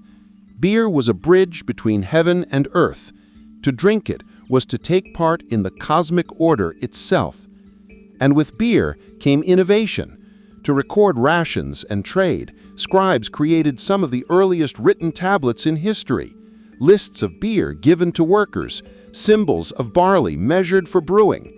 In other words, the world's first accounting system was built on beer. Civilization itself owes a debt to the brew. Beer was also safer than water. In a land where rivers could carry disease, fermentation killed harmful microbes. Without knowing why, Mesopotamians trusted beer as life-giving. It wasn't just celebration, it was survival. Of course, beer also brought joy. Taverns bustled with laughter, songs, and games.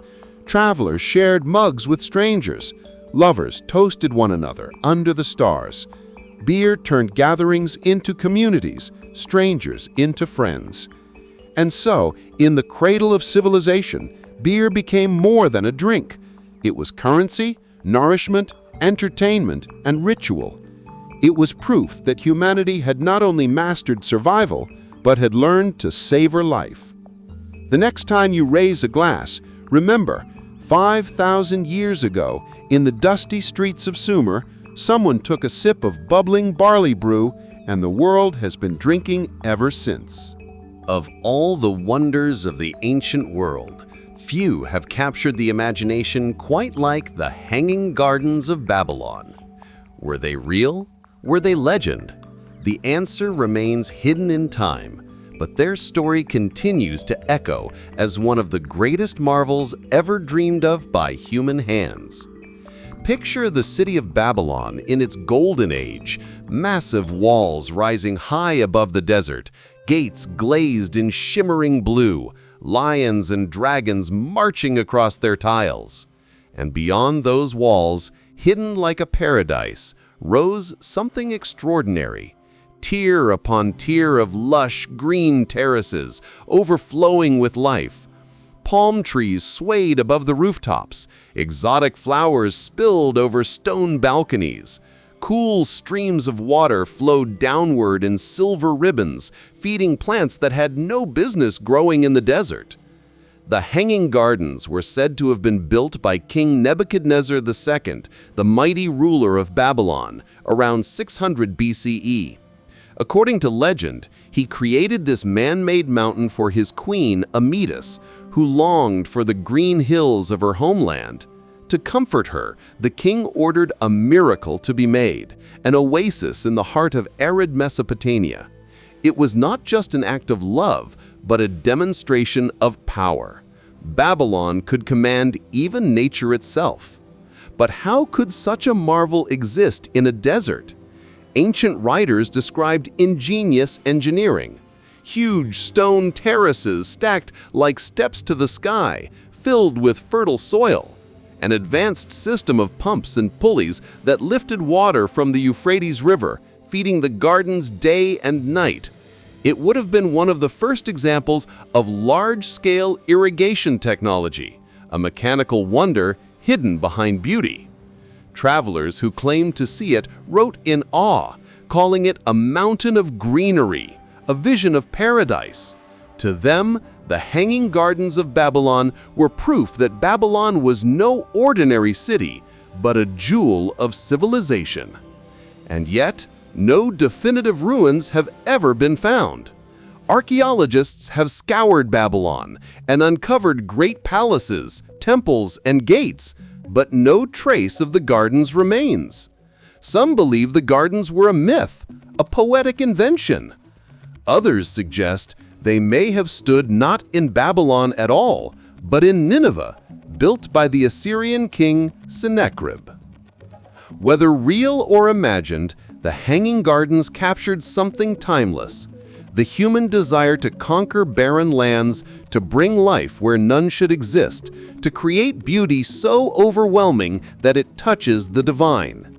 Even now, the thought of standing beneath those terraces, looking up at vines cascading down stone steps, hearing the rush of water in the desert air, fills us with wonder. The Hanging Gardens of Babylon remind us that history is not only about what was built, but about the dreams humanity dared to imagine. If Mesopotamia was the cradle of civilization, then Babylon was its crown jewel. Rising from the flat plains of the Euphrates, Babylon was more than a city. It was a legend, a place where myth and history blurred, where kings dreamed of immortality and built wonders to rival the gods.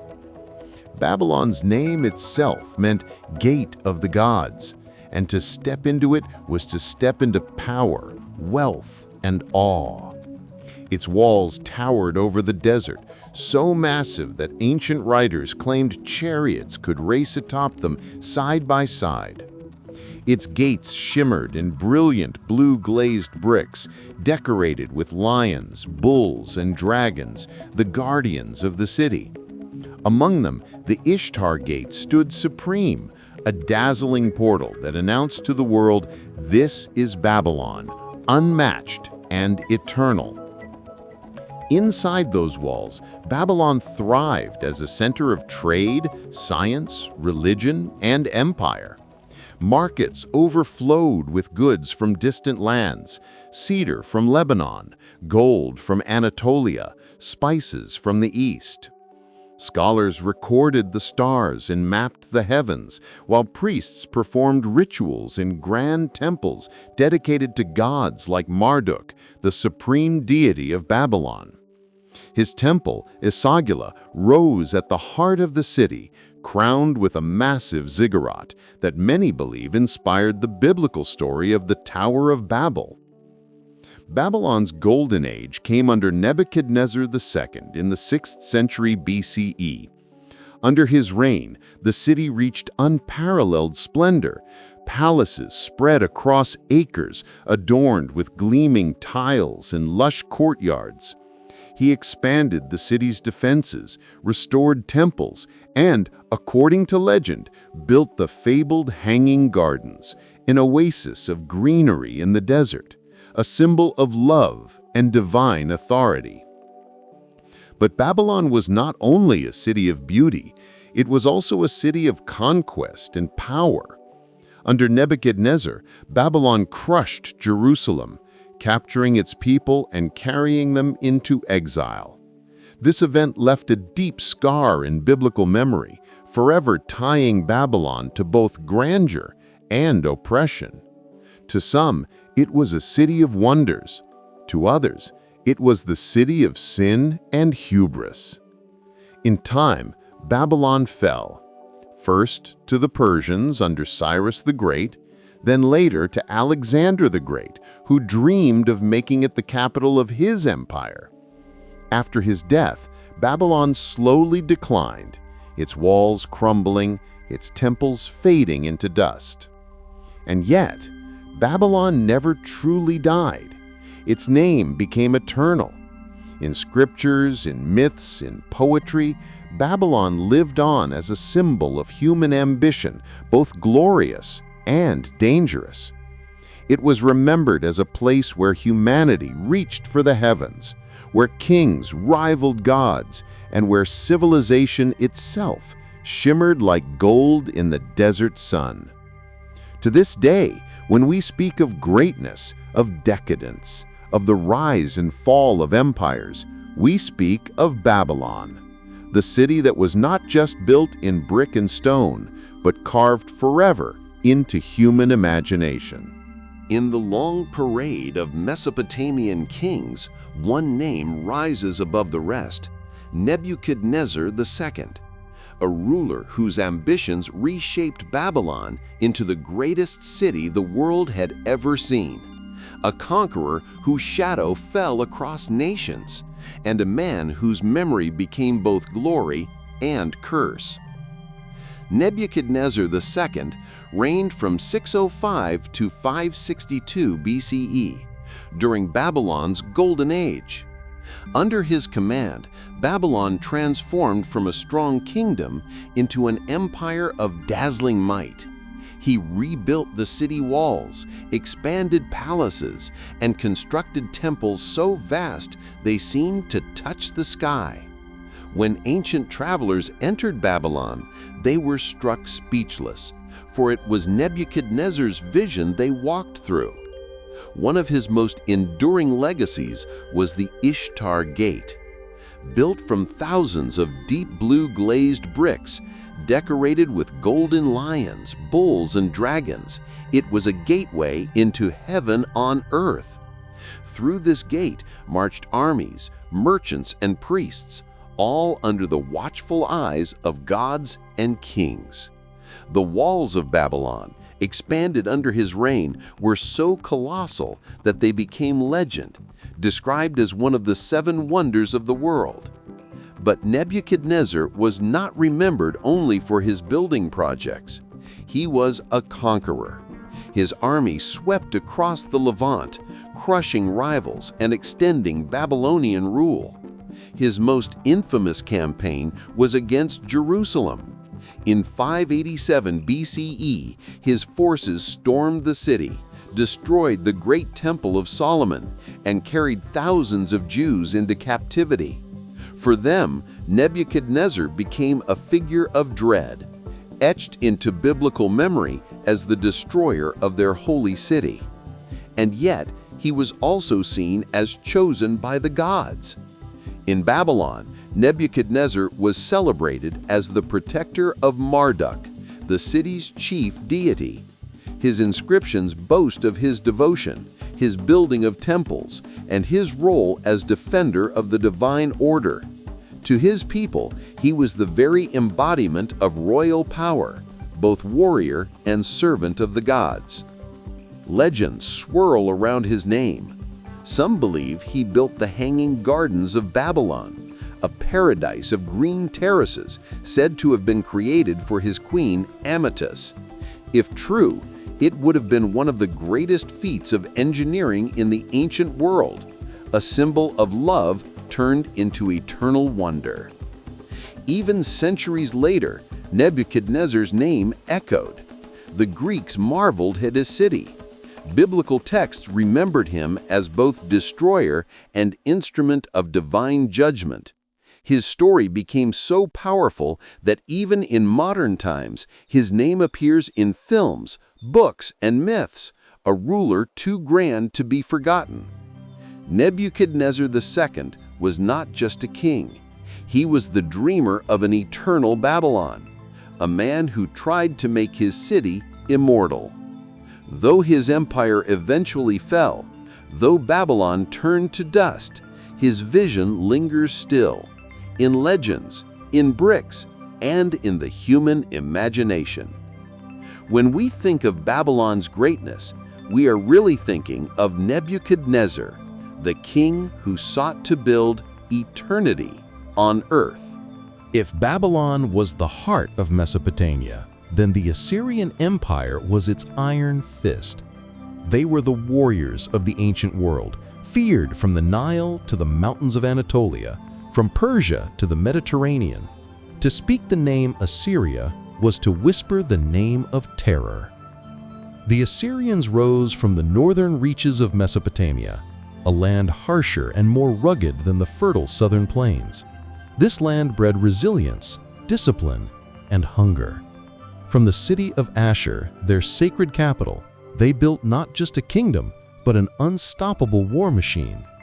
The Assyrians were among the first to perfect the art of total warfare. Their armies marched with precision, wielding iron weapons when others still relied on bronze. Their chariots thundered across battlefields, and their archers unleashed storms of arrows that blotted out the sun. But their true genius lay in siege warfare. They invented battering rams, siege towers, and tunnels to bring down the strongest city walls. No fortress was safe from the Assyrians. Conquest was not enough. The Assyrians ruled through fear. They were infamous for their brutality. Enemies flayed alive, rebels impaled, cities burned to ash. Their cruelty was deliberate, It was psychological warfare. By spreading terror, they ensured obedience before the battle even began.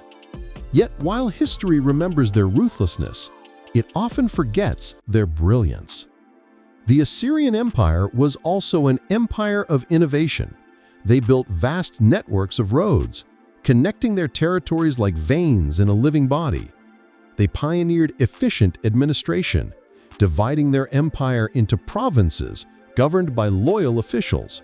Taxes, tribute, and resources flowed steadily back to their capitals, funding their war machine and their colossal building projects. And what capitals they built! Nineveh, Kalhu, Dur-Sharrukin, cities filled with palaces, decorated and carved stone reliefs that still shock the world today.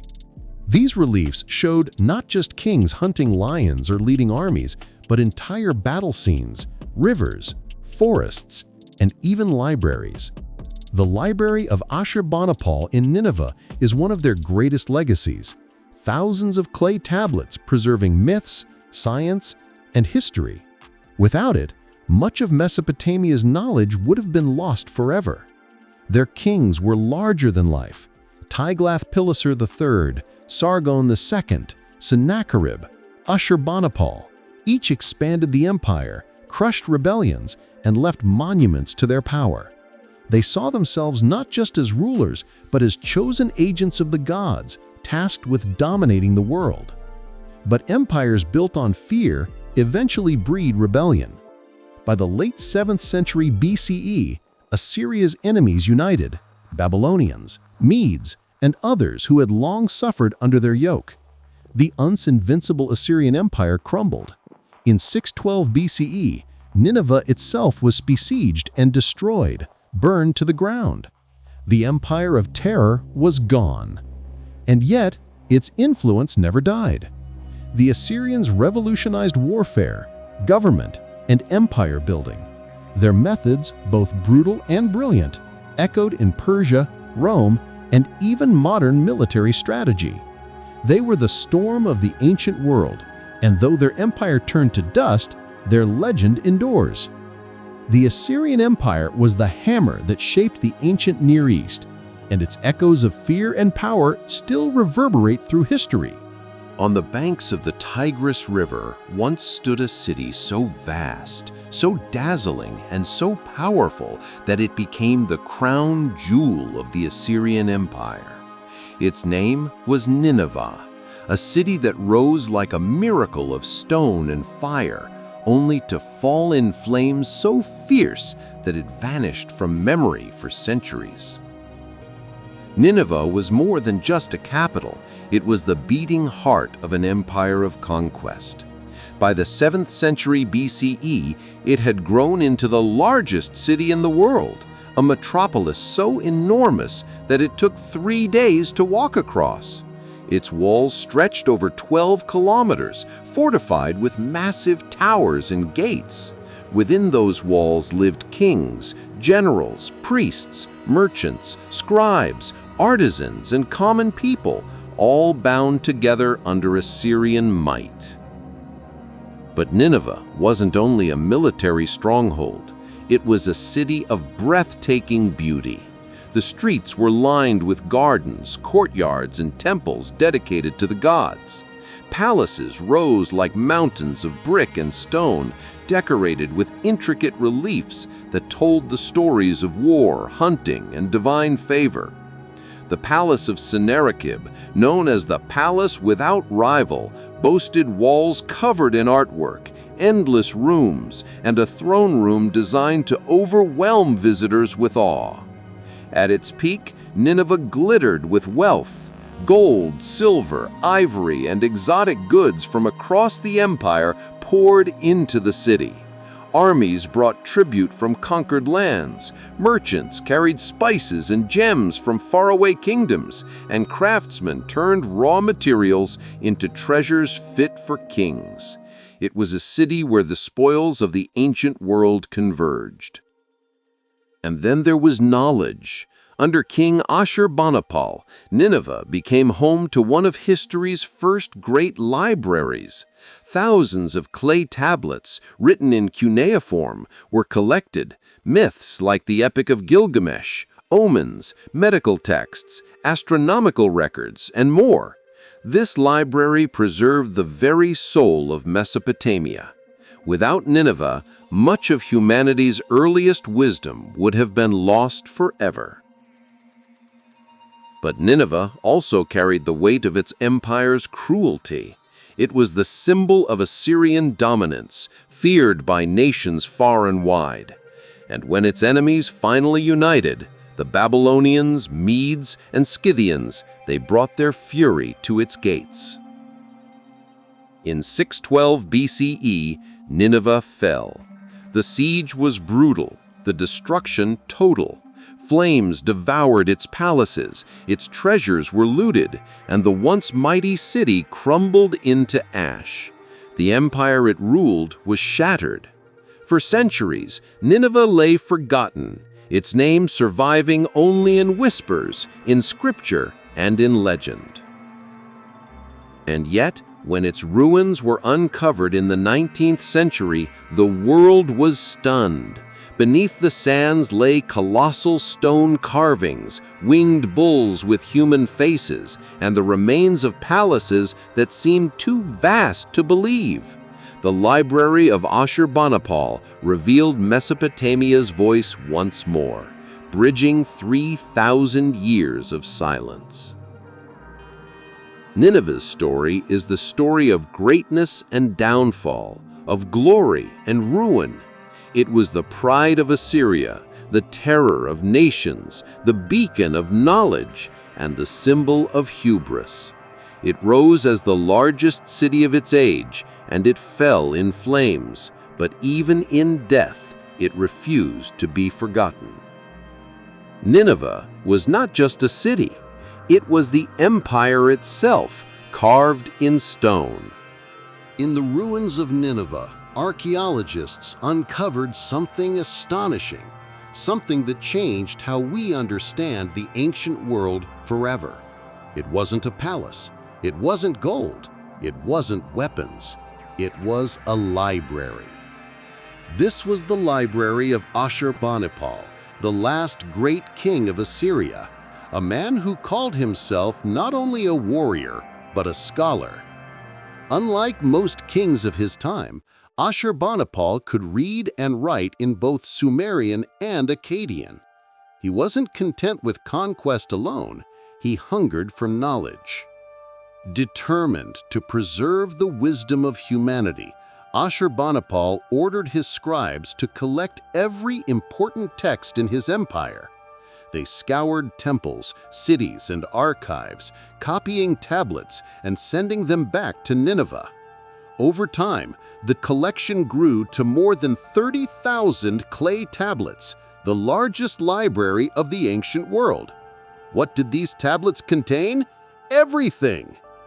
There were myths and epics, like the Epic of Gilgamesh, mankind's oldest recorded story. There were religious rituals, hymns, and prayers to the gods. There were astronomical charts, medical instructions, dictionaries, and mathematics. There were letters, treaties, royal decrees, and even manuals for exorcising demons. Ashurbanipal wanted it all because he believed knowledge was just as powerful as armies. This library was not just a collection of books, it was the memory of Mesopotamia. Centuries of Sumerian, Akkadian, and Babylonian wisdom were gathered and preserved in one place. Without it, most of what we know about Mesopotamia today would have been lost to the sands of time. But like Nineveh itself, the library fell in 612 BCE, when Assyria's enemies destroyed the city. The fire that consumed Nineveh baked many of the clay tablets, hardening them and preserving them for thousands of years. What was meant to erase Assyria accidentally immortalized its knowledge. When archaeologists uncovered the library in the 19th century, the world was stunned. Here was the first great archive in human history. Here were the words of kings, priests, doctors, astronomers, and poets who had lived 3,000 years ago. And here was proof that the ancient world was far more advanced than anyone had dared to imagine. Ashurbanipal's library became the bridge between ancient Mesopotamia and the modern world.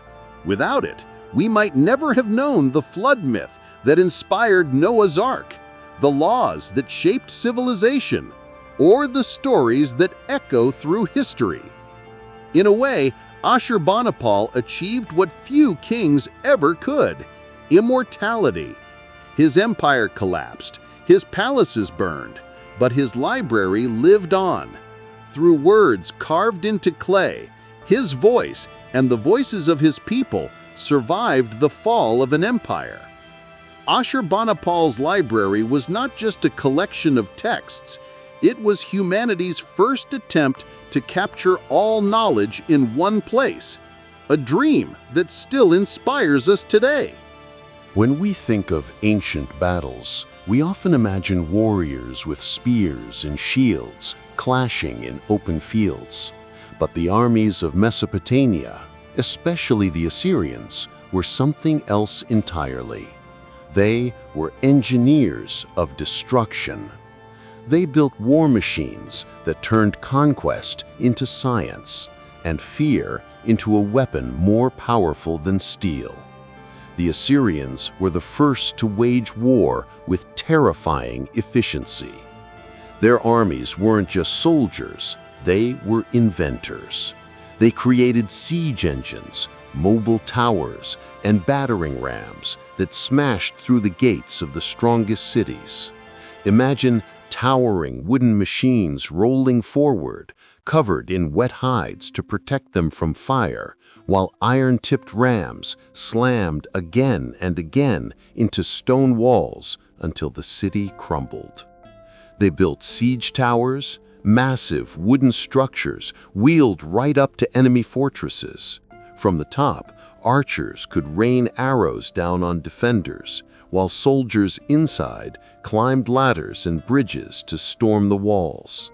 Below, sappers dug tunnels under city walls, causing them to collapse from within. For their enemies, there was no safe haven, no fortress that could resist them for long. But their machines didn't stop there. Chariots thundered across battlefields, pulled by powerful horses, carrying archers who fired with deadly precision. These weren't just vehicles, they were weapons of speed and terror, mowing down foot soldiers and scattering enemy lines.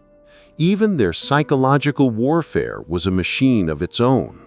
They would display the fate of rebels, impaled bodies, walls covered with the skins of enemies to terrify other cities into surrendering without a fight.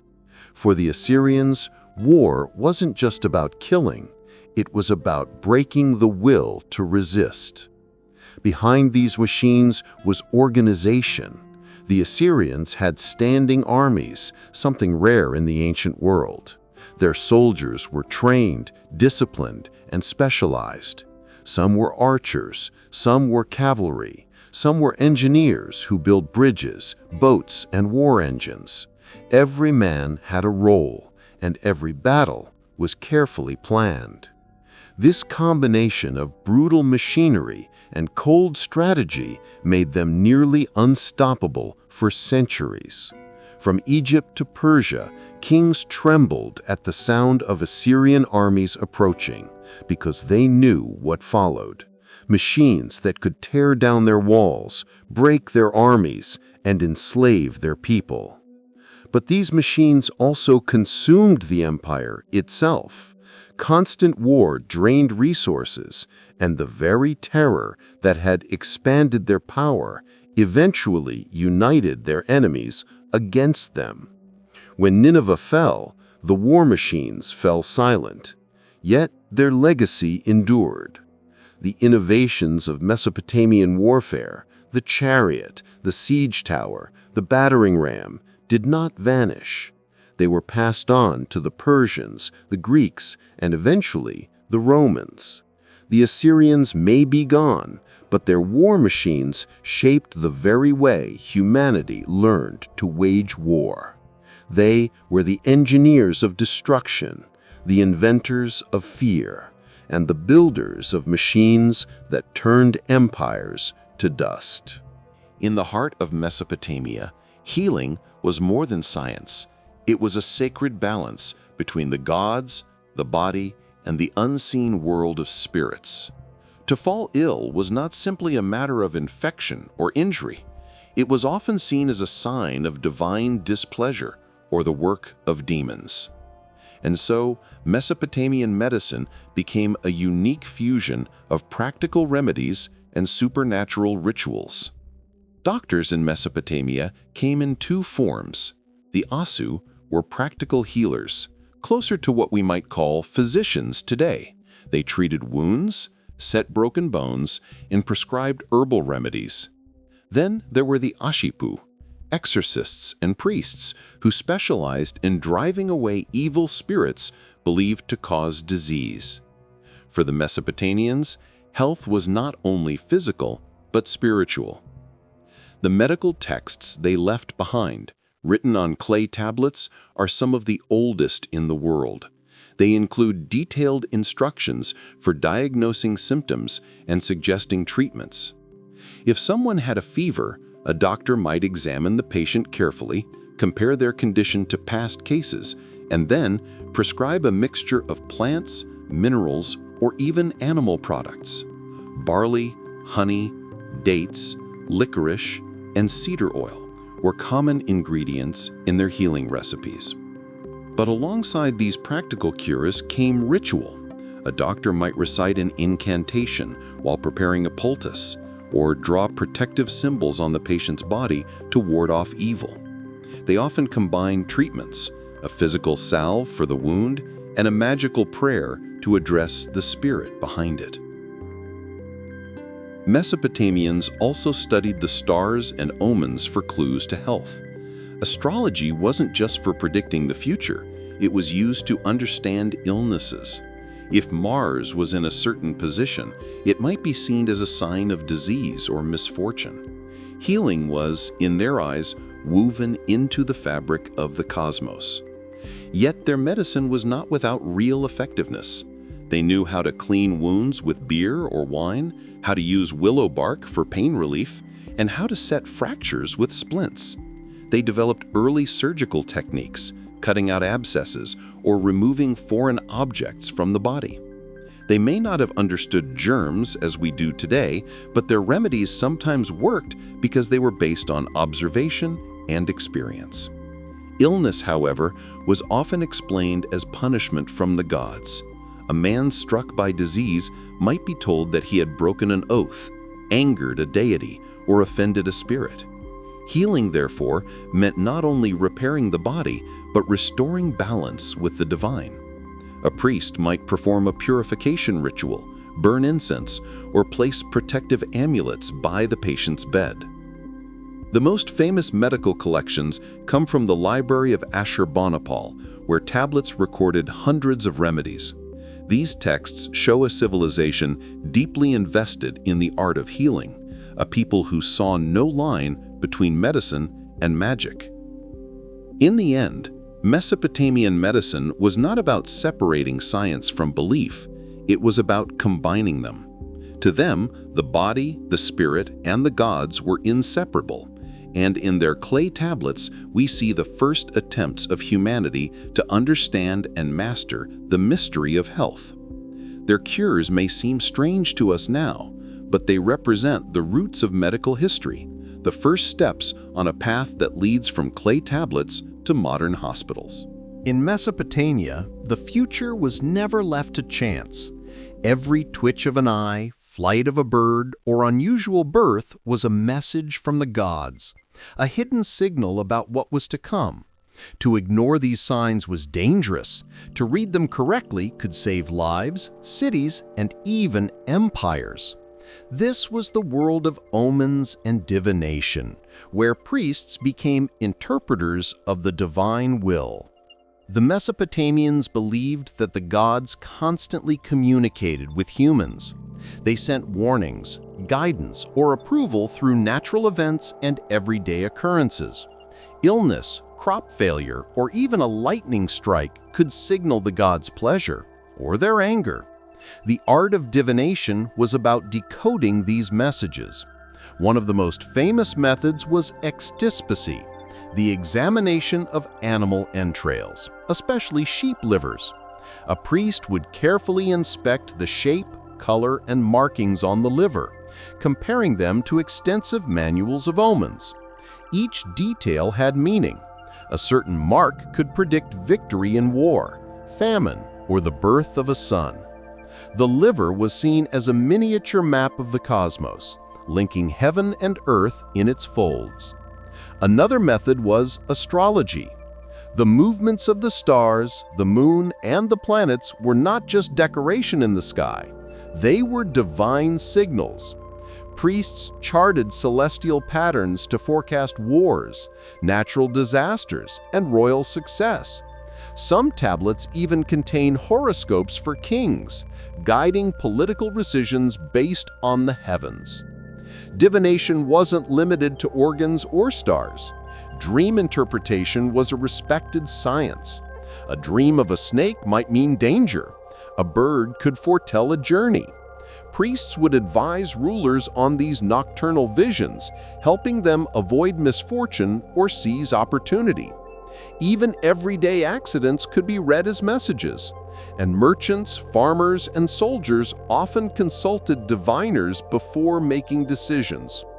Omens shaped Mesopotamian life at every level.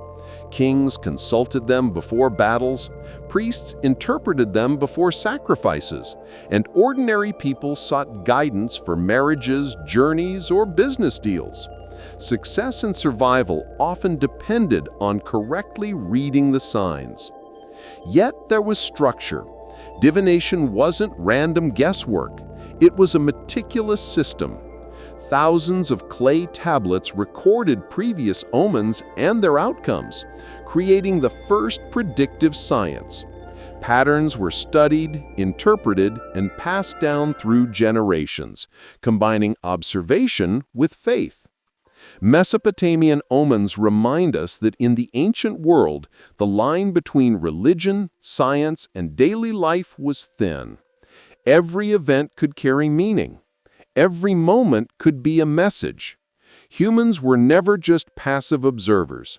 They were participants in a universe full of signs, symbols, and secrets waiting to be read. Through these practices, the Mesopotamians shaped a worldview where knowledge of the future was both a divine gift and a human responsibility. Their omens and divination weren't just superstitions. They were the earliest attempts to understand a chaotic world, to find order in the unpredictable, and to glimpse what lay beyond today. In Mesopotamia, life was fragile, unpredictable, and fleeting. Floods could wash away crops, wars could destroy cities, and disease could strike without warning. Death was ever present, and with it came questions that demanded answers. What happens when we die? Where do our spirits go? Mesopotamians believed that the afterlife was not a paradise. Unlike later visions of heaven or hell, the underworld, called Kur or Irkalla, was a dark, shadowy place beneath the earth, ruled by the fearsome goddess Ereshkigal. All souls, regardless of status or virtue, descended there after death. It was a dreary, dusty world where the dead lived in shadows, eating clay and drinking nothing but water. The afterlife was neither reward nor punishment. It was simply existence in another form. Burial practices reflected these beliefs. The Mesopotamians buried their dead with care, placing food, personal items, and sometimes weapons or jewelry in tombs. These offerings were meant to sustain the soul in the afterlife, a small comfort in a bleak afterlife. Kings and nobles might receive grand tombs with treasures, while commoners were buried in simpler graves, but all were sent to the same shadowy realm. Death was also intertwined with magic and ritual. The living could influence the fate of the dead through prayers, offerings, and rituals. Family members might leave food at grave sites, recite incantations, or perform ceremonies to honor ancestors and protect their spirits from malevolent forces. Mesopotamian religion emphasized that even in the underworld, the dead could have some connection to the living. Ghosts, or Giddim, were believed to linger near the world of the living if they were neglected or if their burial rites were incomplete. These restless spirits could bring misfortune, illness, or bad luck, and appeasing them was a critical part of Mesopotamian life. The boundary between life and death was thin, and the living had a responsibility to maintain it carefully. Yet death was not only feared, it was a part of the cosmic order. Mesopotamians saw it as the natural end of life, a transition from the world of the living to the realm of shadows. It was tied to cycles of nature, the changing seasons, and the eternal flow of the rivers. Life, death, and the afterlife were part of the same continuum, bound together by divine law and cosmic balance. Stories like the Epic of Gilgamesh explore these fears and hopes. Gilgamesh's quest for immortality reflects humanity's struggle with the inevitability of death, showing how the Mesopotamians grappled with mortality, grief, and the desire to be remembered. Death and the afterlife in Mesopotamia were not pleasant visions. They were somber, mysterious, and inescapable, but they shaped daily life, guiding behavior, rituals, and beliefs. They remind us that even in the dawn of civilization, humans sought meaning in mortality, connection to the divine, and a way to navigate the shadows beyond life. In the shadowy corners of Mesopotamian belief, life was not governed solely by gods or kings.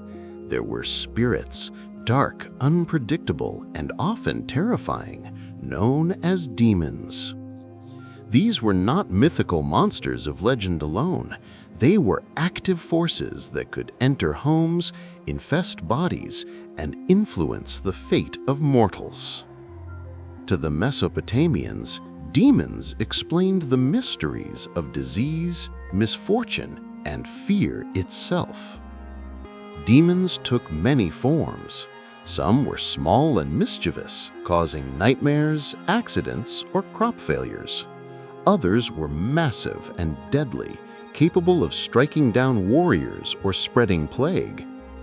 Among the most famous were Lamashtu, a fearsome female demon who preyed on pregnant women and infants, and Pazuzu, a winged demon of the wind who could bring famine and disease, but who was also invoked for protection against other malevolent spirits. Mesopotamian demons were woven into daily life. If a child fell ill unexpectedly, it might be blamed on Lamashtu's curse. If a building collapsed, the anger of a wandering spirit might be invoked. The unseen world was not abstract, it was immediate and dangerous, influencing every part of existence. Priests and exorcists played a crucial role in combating these forces. The Ashipu, ritual specialists, used spells, incantations, amulets, and clay figurines to trap or repel demons. Protective charms were worn by children and adults alike, inscribed with divine names or symbolic imagery. Homes might be decorated with inscriptions and statues to guard against evil. Sometimes, effigies of demons were buried in walls or placed at thresholds to trick or contain them. Even kings and warriors were not immune. Battles, plagues, and political instability were often interpreted as signs that demons were at work, testing humanity or punishing disobedience. To fight a demon was to restore balance, not just protect an individual, but protect society itself. Yet demons were not always entirely evil. Some, like Pazuzu, had dual roles. While dangerous, they could be invoked for protection against greater threats. Mesopotamians understood the delicate interplay of power, fear, and respect in the supernatural world. To know demons was to navigate life safely. The belief in demons influenced medicine, religion, and law. Healing might combine herbal remedies with ritual exorcisms. Temples were centers of both worship and protection. And even Hammurabi's code reflects the influence of supernatural accountability. Misfortune might be divine or demonic punishment, and law sought to maintain cosmic as well as social order. Mesopotamian demons reveal a civilization acutely aware of forces beyond human control. They remind us that the ancient world was alive with spirits, dangers, and unseen guardians, and that survival demanded vigilance, faith, and cleverness. In every shadow, the Mesopotamians saw a story, a warning, or a lesson, a reminder that the world was far larger and stranger than the eye could see. In the ancient cities of Mesopotamia, life was harsh, bustling, and full of challenges. Yet amid the temples, markets, and palaces, women held a power both subtle and essential, a force that shaped families, religion, and even politics. Women's roles were multifaceted. Most were responsible for running households, cooking, weaving, caring for children, and managing food and resources. Their labor was vital to survival, keeping families and communities functioning in a world of uncertainty. Some women also worked in trade, selling textiles, food, or craftwork in the bustling city markets. Religion provided a unique avenue for women to exert influence. Women could serve as priestesses, intermediaries between humans and gods, performing sacred rituals and maintaining temples. Certain goddesses, like Ishtar, symbolized love, war, and fertility, and women's participation in worship reflected both devotion and social authority. Some priestesses amassed wealth and prestige, wielding real power in spiritual and civic life. Marriage and family life were central to women's status. Marriage contracts and dowries were carefully documented, demonstrating the legal recognition of women's roles in property and family affairs. While men dominated politics and military leadership, women could influence society indirectly through family ties and religious authority. Some even acted as advisors to kings or managed estates, wielding quiet yet significant power. Women's lives were not uniform. Status mattered. Noble women and priestesses had privileges, wealth, and education. Common women worked long hours and faced greater vulnerability. Yet even ordinary women were respected for their skills in running households, producing textiles, and maintaining social stability. Literature also sheds light on women's lives. Tales like the Epic of Gilgamesh and the myth of Inanna or Ishtar reveal how women were both revered and feared, capable of immense influence, wisdom, and cunning. They were the keepers of tradition, the mediators between men and gods, and the lifeblood of their communities. In art, women appear in religious and domestic scenes, clothed in fine garments, offering prayers or working at looms.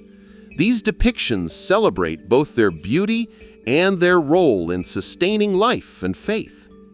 Mesopotamian women were not always free in a modern sense, but they were crucial, resilient, and respected.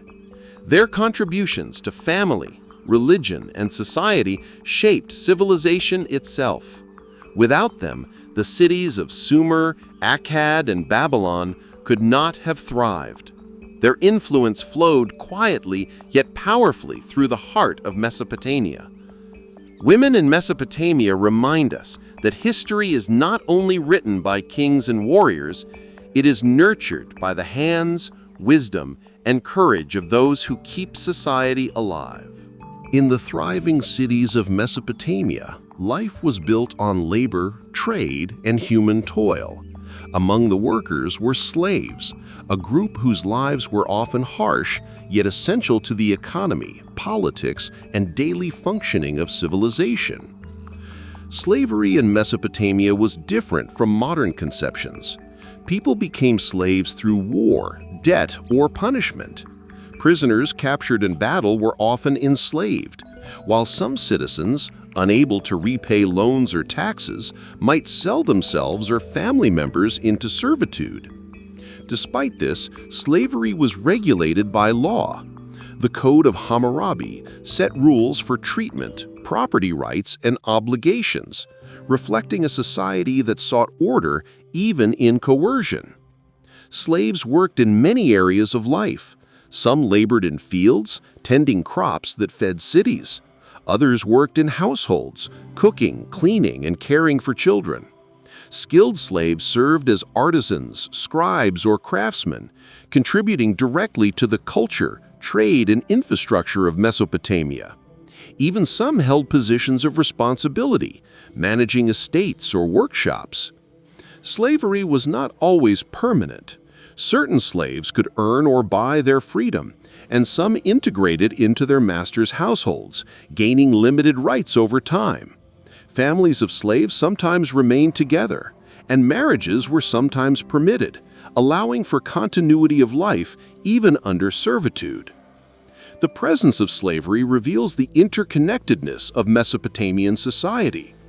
Agriculture, trade, construction, and domestic life all depended on labor, and slaves were a vital part of sustaining cities like Babylon, and Nineveh.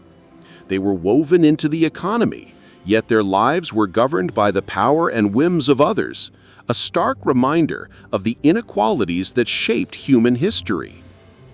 Slavery also had cultural and religious dimensions. Temples often employed slaves to maintain rituals, tend sacred animals, and support priests.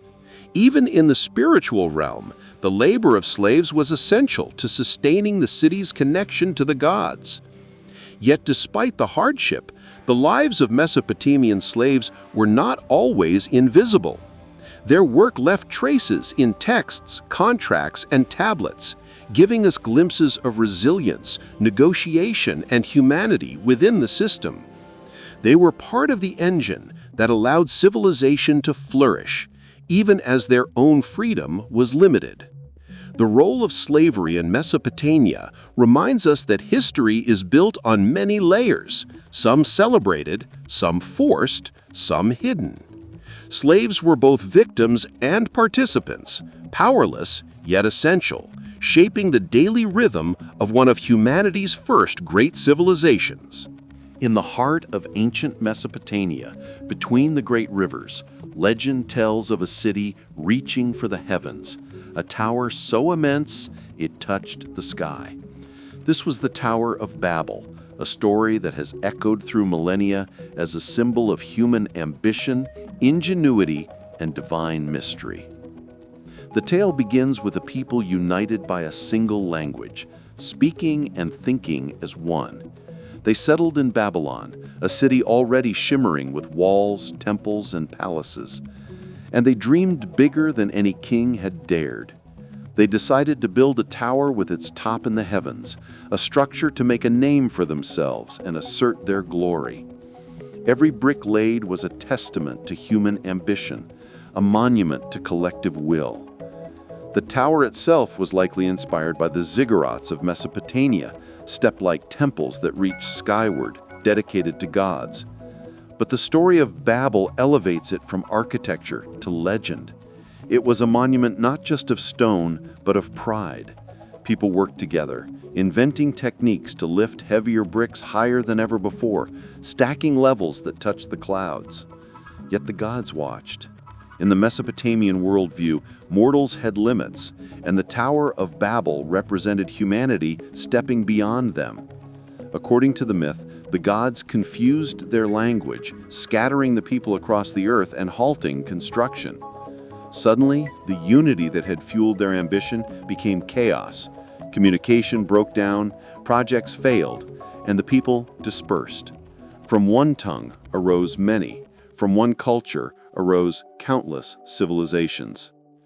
Beyond myth, the Tower of Babel reveals something real about Mesopotamia: the power of ambition, engineering, and religion combined. Ziggurats were centers of worship and civic pride. They were technological marvels of their time, built to honor the gods while asserting the city's importance. The Tower of Babel may have been inspired by these grand structures, magnified in legend to teach a moral about hubris and the limits of human power. The story endures because it speaks to universal themes: the desire to reach beyond ourselves, the fragility of human cooperation, and the mysterious ways in which language, culture, and society evolve.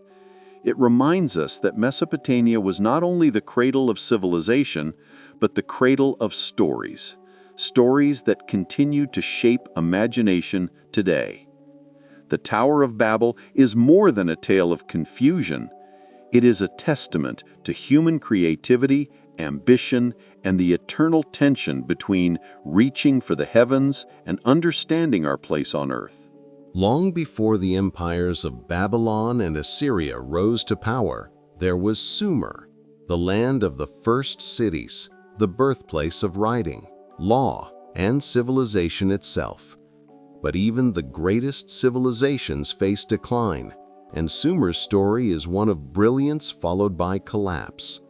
Sumer was a network of independent city-states: Uruk, Lagash, and Eridu. These cities were centers of trade, religion, and culture. They built monumental ziggurats, developed cuneiform writing, and established laws and governance. For centuries, Sumerian civilization thrived, producing innovations that would echo through all subsequent societies. Yet Sumer was vulnerable. Its cities were often in conflict with one another, vying for control over fertile land, water, and trade routes. Internal rivalry weakened collective defense, leaving the region exposed to outside forces. In addition, the fertile lands that had once made Sumer prosperous began to suffer from over-irrigation. Salts accumulated in the soil, reducing crop yields and causing famine in some areas. Sumerian cities faced repeated invasions. Nomadic groups and rising powers from the north, including the Akkadians, began to encroach on Sumerian territory. Around 2334 BCE, Sargon of Akkad conquered Sumer, uniting the region under his rule and marking the end of Sumerian political dominance. Though Sumerian culture endured, their political independence was lost. The fall of Sumer was not sudden. It was a slow erosion of power, stability, and resources. Cities were abandoned, walls crumbled, and once great palaces fell into ruin. Yet even in decline, Sumer's legacy endured. Their writing system, religious beliefs, legal codes, and literature survived and influenced succeeding empires, including Akkad, Babylon, and Assyria. The fall of Sumer was the end of an era, but the spirit of its civilization became the foundation upon which all of Mesopotamia and much of the ancient world was built. In the fertile plains of Mesopotamia, along the winding course of the Euphrates, a city began to rise that would become a jewel of civilization: Babylon. Its story is one of ambition, ingenuity, and the relentless drive to dominate the ancient world. Babylon began as a small Akkadian town, strategically located for trade and agriculture. Its fertile lands allowed farmers to produce abundant crops, while its position along trade routes brought merchants and travelers from distant lands. The city quickly grew into a bustling hub of commerce, culture, and politics. The first step toward greatness came under King Hammurabi in the 18th century BCE. A brilliant and ruthless ruler, Hammurabi united much of Mesopotamia under Babylonian control, transforming the city from a regional power into the capital of an empire. He constructed massive walls, canals, and temples, ensuring that Babylon was not only fortified, but also beautiful and functional. Hammurabi's code was a key part of Babylon's rise. It brought order to the empire, establishing laws and punishments that were clearly recorded and applied. The code projected the power of Babylon, showing that its rulers could command not only armies, but justice itself. With law and infrastructure, Babylon became a model of stability and civilization. Trade and wealth flowed into the city. Markets overflowed with goods from across Mesopotamia and beyond: cedar from Lebanon, gold from Anatolia, spices from the east. Artisans crafted pottery, jewelry, and intricate carvings. Temples, ziggurats, and palaces rose, creating a skyline that symbolized human ambition reaching for the heavens. Religion played a central role in Babylon's ascent. The city was dedicated to Marduk, the supreme deity, whose temple, Esagila, dominated the cityscape. Babylonian kings claimed divine favor, using religion to legitimize their rule and unite the people under a shared faith. Festivals, rituals, and offerings reinforced the city's sacred status and drew visitors from across the empire. By the time of Nebuchadnezzar II, Babylon had become the most magnificent city in the ancient world. Walls stretched over 12 kilometers, gates shimmered with blue-glazed bricks, and gardens and palaces symbolized wealth and power. It was a city that combined military strength, economic prosperity, and religious devotion, a jewel of Mesopotamia and a legend for all time. The rise of Babylon was not just about bricks and walls. It was the rise of an idea that a city could embody the power, culture, and ambition of an entire civilization. Babylon became the symbol of human achievement, ambition, and the enduring legacy of Mesopotamia itself. Babylon, once the jewel of Mesopotamia, a city of towering walls, gleaming gates, and legendary gardens, did not endure forever. Its story is a reminder that even the greatest cities, built on ambition, wealth, and divine favor, can fall when the tides of history turn. After centuries of glory, Babylon faced internal instability. Corruption, weak leadership, and political rivalries undermined the once powerful city. Though it remained a cultural and religious center, its military and administrative strength had begun to wane, leaving it vulnerable to ambitious neighbors. In 539 BCE, Babylon met its faithful conqueror, Cyrus the Great of Persia. Cyrus, the founder of the Achaemenid Empire, brought with him a disciplined army and brilliant strategy. Unlike previous conquerors, Cyrus did not rely solely on brute force. He understood politics, psychology, and the value of mercy. Legend says he entered Babylon almost without a fight, diverting the Euphrates River to allow his troops to march under the city walls, catching the defenders by surprise. Babylon fell swiftly, but not entirely through violence. Cyrus respected the city's religious institutions, honoring Marduk and the temples. He allowed the population to continue their worship and even supported the return of exiled peoples, including the Jews from Babylonian captivity. This marked a new era. Babylon became part of a vast Persian empire, a cultural jewel preserved under foreign rule but no longer independent. The fall of Babylon illustrates the fragility of human ambition. The walls that once symbolized invincibility could be circumvented. The gates that gleamed like the heavens could no longer protect a city weakened by politics and time. Babylon's power shifted from military dominance to cultural legacy, preserved in stories, architecture, and scholarship. Despite its fall, Babylon's influence endured. Its architecture inspired later cities, its laws informed future rulers, and its myths, including the Tower of Babel and the Epic of Gilgamesh, continued to shape literature and imagination. Babylon's end was not the erasure of a civilization, it was the transformation of its legacy into memory and legend. The fall of Babylon reminds us that even the mightiest civilizations are mortal, but the ideas, culture, and achievements they leave behind can echo across millennia, long after walls have crumbled and kings have passed into history. In the land between the Tigris and Euphrates, the earth was both a gift and a challenge. Mesopotamia's fertile soil promised abundance, but the rivers could flood unpredictably, and the land could quickly turn barren without careful management. To survive and thrive, the people of Mesopotamia became masters of agriculture and irrigation. Farming was the foundation of life. Fields of barley, wheat, dates, and vegetables stretched across the plains, feeding cities, armies, and empires. But agriculture here was not simple. The rivers that sustained life could also destroy it.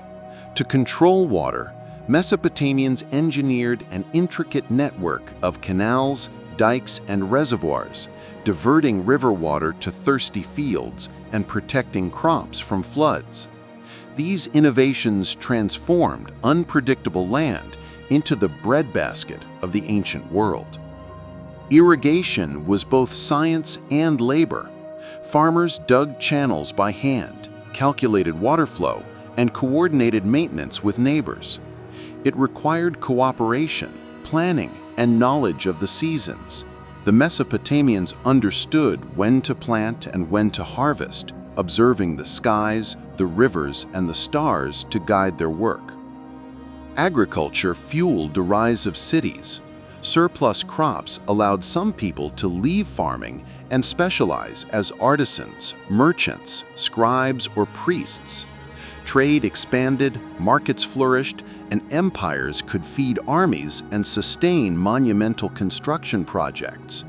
Without irrigation and farming, Mesopotamia's towering ziggurats, massive walls, and grand palaces would never have been possible. The Mesopotamians also cultivated gardens, orchards, and vineyards, mastering techniques for fruit trees, date palms, and even early winemaking. They experimented with crop rotation and soil management, leaving behind knowledge preserved on clay tablets. Their innovations were the blueprint for agriculture for centuries to come. Yet agriculture was not just survival. It was deeply tied to religion. Fertility of the land was a divine gift. Farmers prayed to gods like Enlil and Dumuzi to ensure bountiful harvests. Festivals celebrated planting and harvest, linking human effort with cosmic order. Mesopotamian agriculture and irrigation showcase human ingenuity at its earliest heights. They demonstrate how observation, labor, and innovation can transform nature, feeding civilizations, shaping cities, and creating the foundation for everything that followed.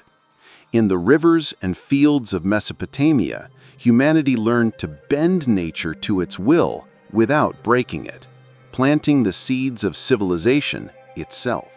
In the bustling streets and sacred temples of Mesopotamia, music was everywhere.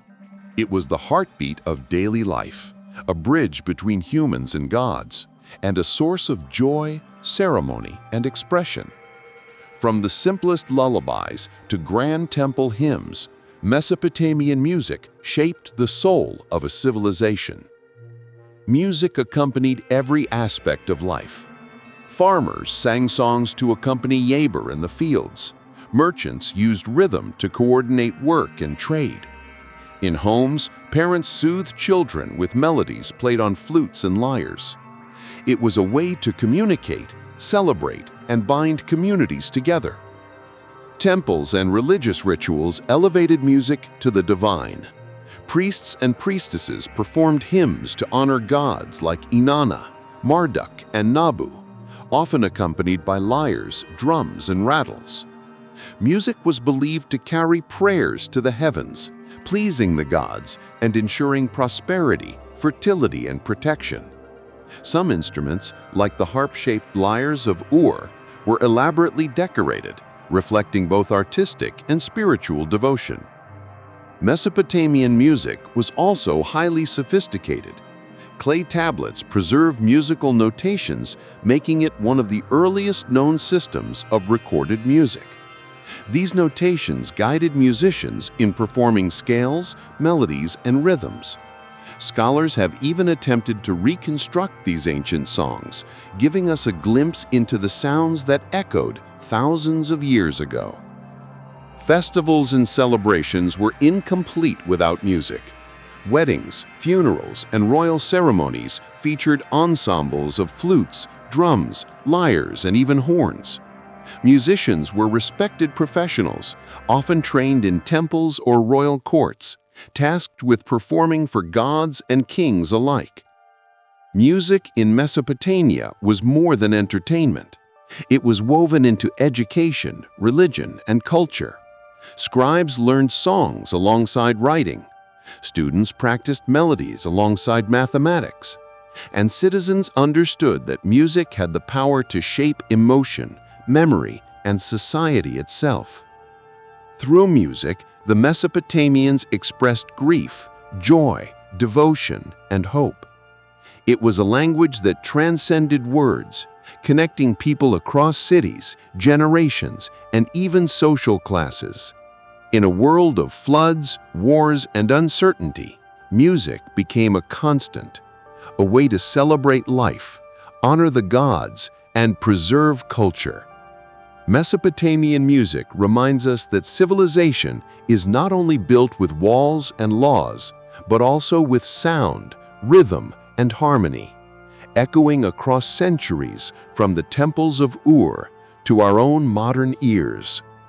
In the sun-baked cities and fertile plains of Mesopotamia, clothing was far more than mere protection from the elements. It was a statement of identity, status, and culture. From the humble farmer to the king in his palace, what people wore told a story about who they were, their role in society, and even their relationship with the divine. Most Mesopotamians wore simple garments made from wool and flax, the most abundant materials available.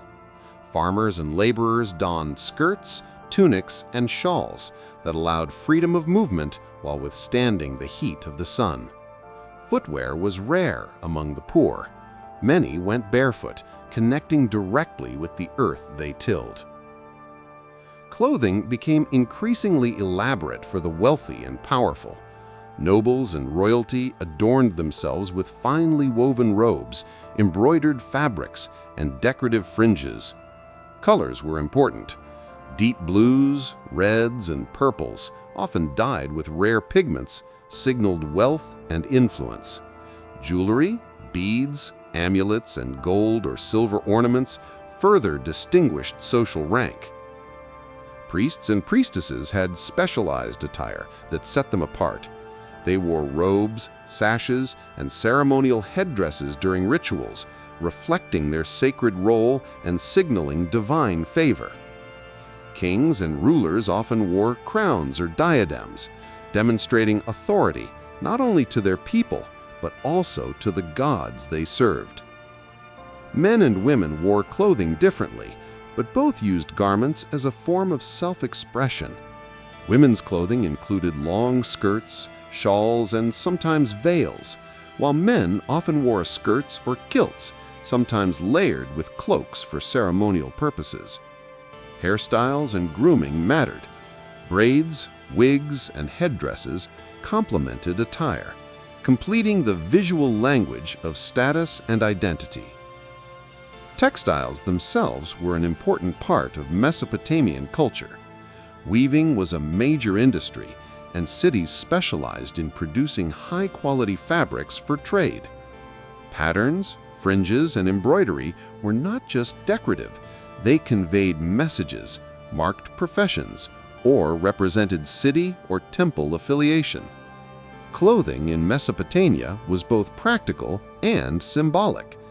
It protected against the harsh sun, signified rank, enhanced religious rituals, and displayed craftsmanship and wealth. Even today, the robes, fringes, and adornments depicted in Mesopotamian art give us vivid insight into daily life, social hierarchy, and the sophistication of this ancient civilization. Through their clothing, the people of Mesopotamia told stories about themselves, stories of survival, status, devotion, and creativity, woven into every fiber, dyed with the colors of ambition, faith, and culture. In Mesopotamia, life was never ordinary. Every season, every harvest, and every celestial event was an opportunity to celebrate, honor the gods, and reaffirm the delicate balance between humans and the divine. Festivals and rituals were the heartbeat of Mesopotamian culture, blending religion, community, and spectacle. The most important festival was the Akitu, or New Year Festival, celebrated in spring. It was a time of renewal when the city came alive with processions, music, and elaborate ceremonies. Priests performed rituals to honor gods like Marduk, ensuring the fertility of the land and the protection of the city. The festival also reinforced the authority of the king, who symbolically renewed his divine mandate to rule.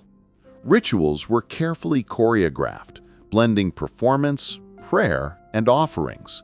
Sacrifices of animals, libations of beer and wine, and the presentation of fruits and grains were central. Temples became stages for elaborate ceremonies, with priests and priestesses leading chants, hymns, and dances to appease the gods. Even common citizens joined in, participating in processions, singing, and feasting. Festivals were more than religious events. They were a social glue. Markets flourished, artisans displayed their crafts, and communities bonded over shared traditions. Weddings, funerals, and rites of passage were also ritualized, marking transitions in life with symbolic acts, prayers, and gifts. Astrology and omens often influenced festivals. Certain rituals were timed according to the stars, lunar phases, or seasonal floods. The Mesopotamians believed that observing cosmic patterns ensured that the gods' favor was aligned with human actions. Celebrations were not mere entertainment, they were a form of cosmic communication. Each festival was a spectacle of art, music, and pageantry. Drums, lyres, flutes, and chants filled the air. Processions moved through city streets, statues of gods carried on platforms, priests adorned in ceremonial robes, and citizens offering gifts and prayers. Festivals were immersive, communal experiences that combined faith, politics, and joy. Through these celebrations, Mesopotamians connected with their gods, each other, and the rhythms of the natural world. Festivals and rituals preserved tradition, reinforced social hierarchy, and created a sense of shared identity across the sprawling city-states. In Mesopotamia, life was measured not only by survival, but by ritual, celebration, and reverence. Every festival was a story, every ritual a thread in the tapestry of civilization, weaving together humanity, divinity, and the enduring culture of the first great cities. In the ancient cities and battlefields of Mesopotamia, survival depended not just on strategy, but on the steel, bronze, and ingenuity that warriors carried into combat. Weapons were the tools of power, protection, and conquest, shaping empires and defending civilization itself. The Mesopotamians were innovators, crafting an array of weapons for different purposes. Swords and daggers were essential for close combat, often made of bronze sharpened to deadly precision. These weapons were not only practical, they were symbols of status and honor, often decorated with inscriptions or motifs that reflected the warrior's skill and allegiance. Spears and javelins allowed soldiers to strike from a distance, forming the backbone of infantry tactics.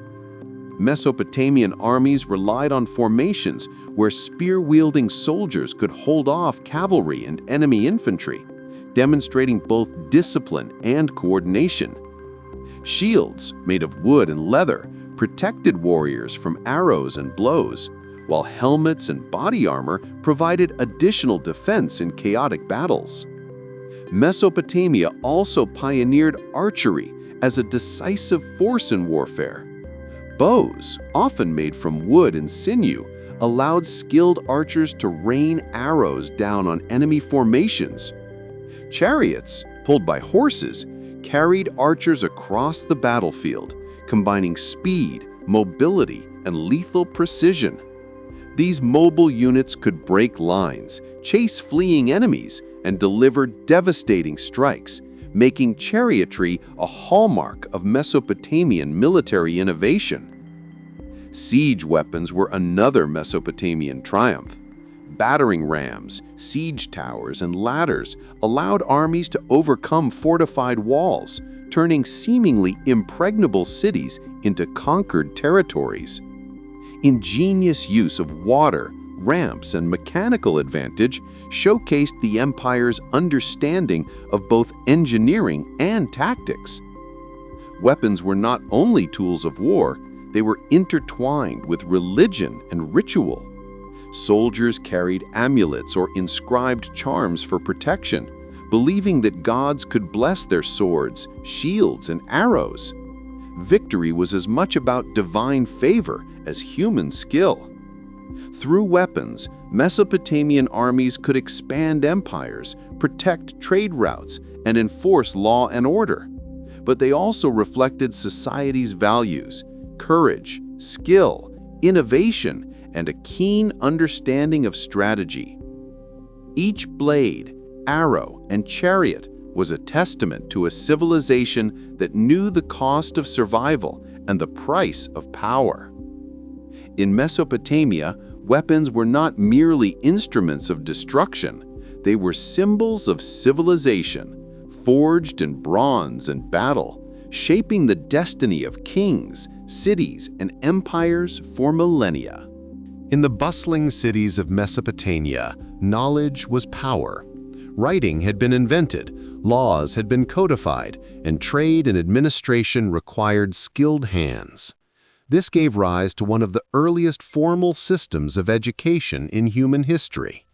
Mesopotamian schools and scribes became the backbone of civilization, preserving knowledge and training the next generation to run temples, courts, and empires. Education was mostly reserved for boys from wealthy or influential families, though girls occasionally received instruction if their family was connected to a temple. Schools, known as edubas or tablet houses, were often attached to temples or palaces.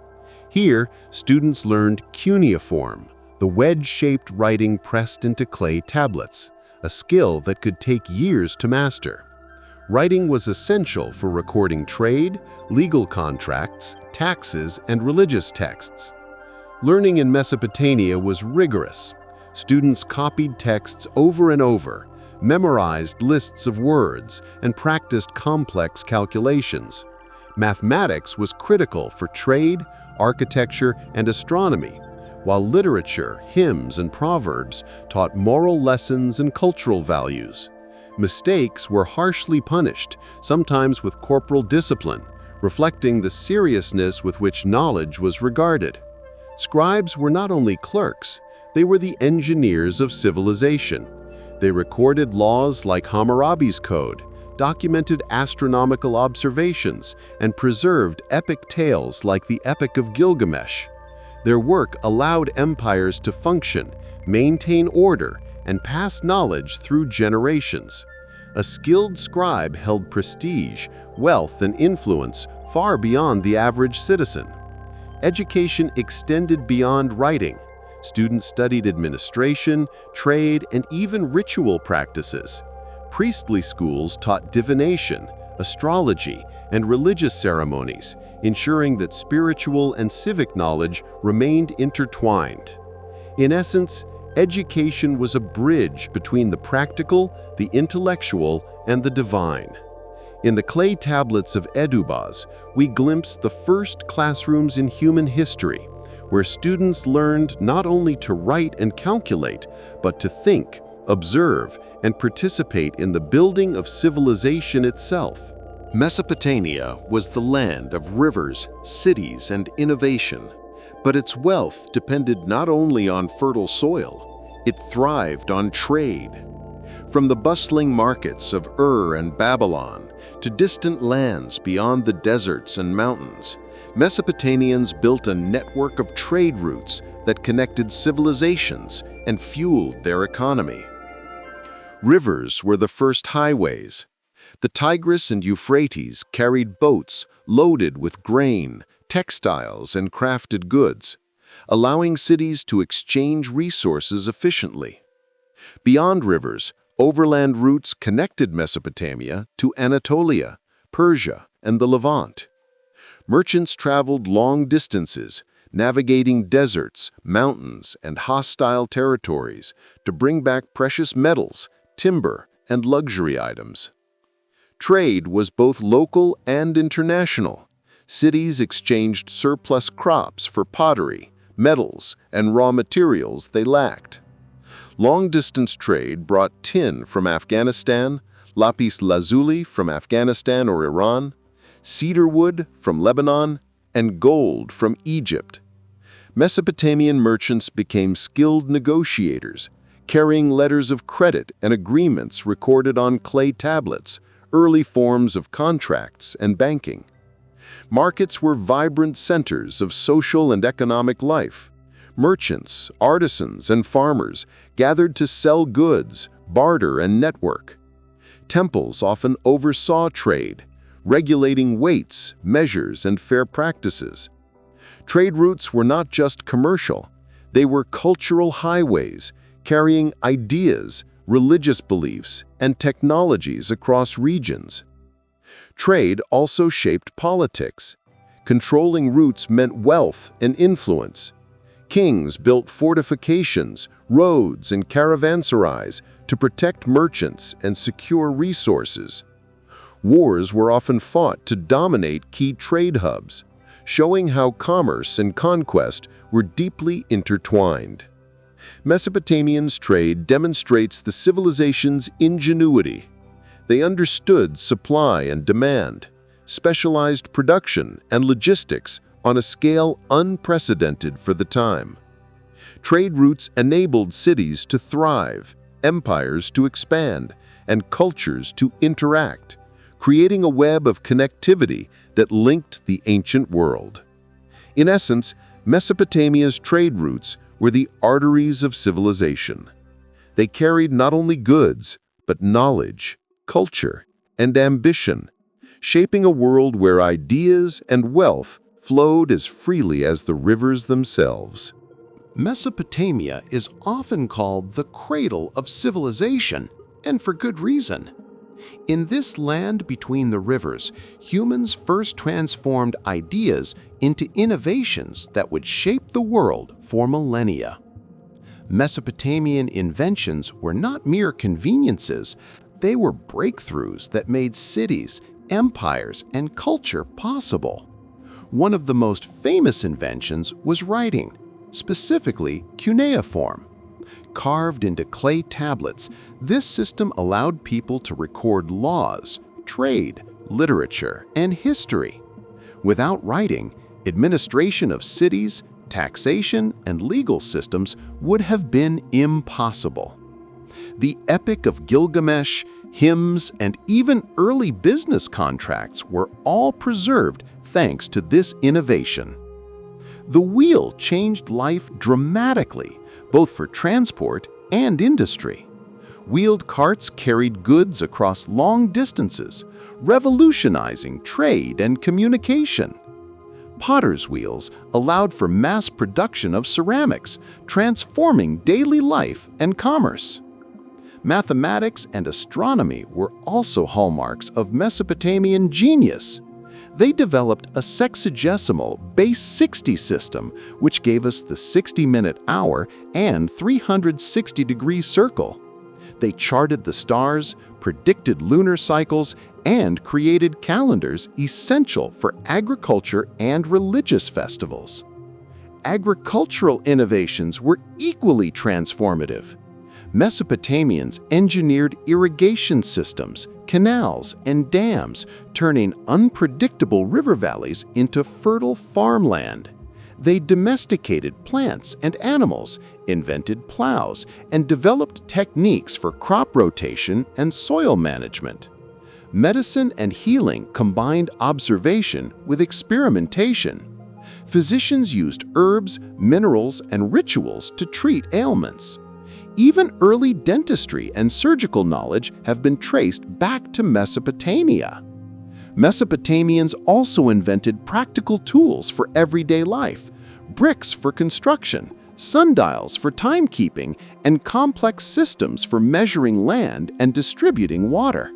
Their inventions extended to entertainment as well, with musical instruments, games like the royal game of Ur, and beer brewing.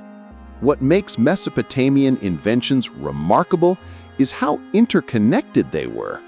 Writing enabled administration, which required trade, which relied on agriculture and engineering. Science, art, and religion were all interwoven, creating a civilization that was greater than the sum of its parts. From the wheel to writing, from irrigation to astronomy, Mesopotamian inventions were the foundations of civilization itself. They remind us that human ingenuity is timeless, and that even in the dawn of history, people were dreaming, experimenting, and creating the tools to shape the world.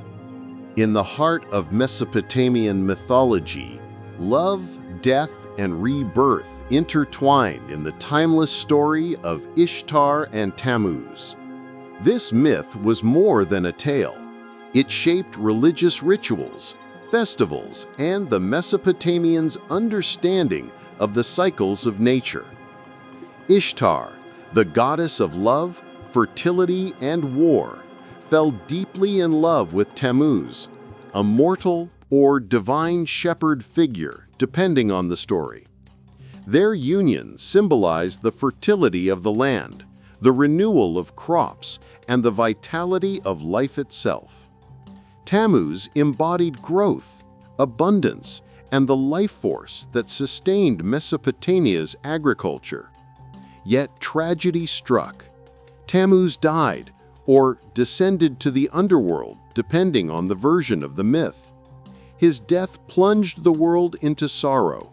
Crops withered, rivers slowed, and the land seemed barren. Ishtar's grief was profound, and she descended into the underworld herself to retrieve him. This journey became a story of sacrifice, devotion, and the tension between life and death. The myth of Ishtar and Tammuz inspired annual festivals. The death and resurrection of Tammuz were mourned and celebrated in rituals that mirrored the seasons.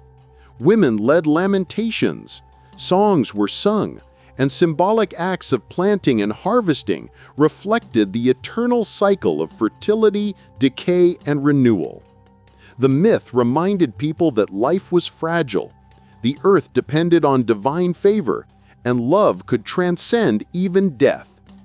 Beyond agriculture, the story conveyed moral and cosmic lessons.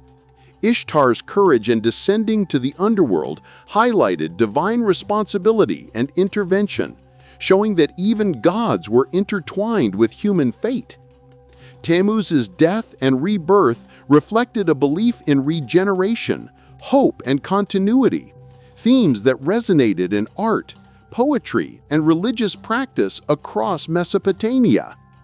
The myth also influenced neighboring cultures. Echoes of Ishtar and Tammuz appear in later legends, including Greek, Roman, and biblical traditions, showing the enduring power of Mesopotamian storytelling.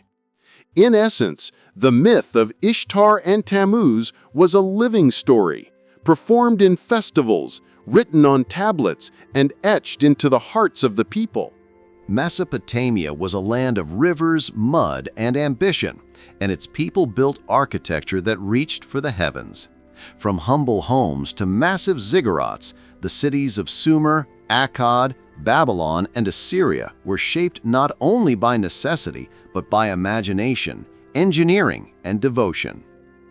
The most iconic structures were the ziggurats, massive step-like temples that soared into the sky. Each city's ziggurat was a symbolic mountain, a bridge between earth and the divine. At the top, priests performed rituals, offering prayers and sacrifices to gods like Marduk, Enlil, and Inanna. These structures were feats of engineering, built with mud bricks and layered platforms that could support massive weight while withstanding seasonal floods. But ziggurats were only the beginning. Mesopotamian cities were carefully planned, with streets, canals, and walls that provided both utility and protection. Palaces housed kings in splendor, adorned with glazed bricks, intricate reliefs, and grand courtyards. Temples, courts, and administrative buildings reflected a society that valued order, hierarchy, and divine favor. Mesopotamian architecture also innovated for daily life. Homes were designed for climate and community, with courtyards, flat roofs, and thick walls to keep interiors cool. Bridges and canals connected districts, while city gates were decorated to impress visitors and intimidate enemies. Walls were massive and fortified, demonstrating the importance of defense and civic pride. Decoration and symbolism were everywhere. Reliefs depicted gods, kings, and mythical creatures. Glazed bricks shimmered with vibrant blues and greens. Even functional structures like granaries or fortifications carried artistic and religious meaning, blending practicality with beauty. Engineering ingenuity extended to infrastructure.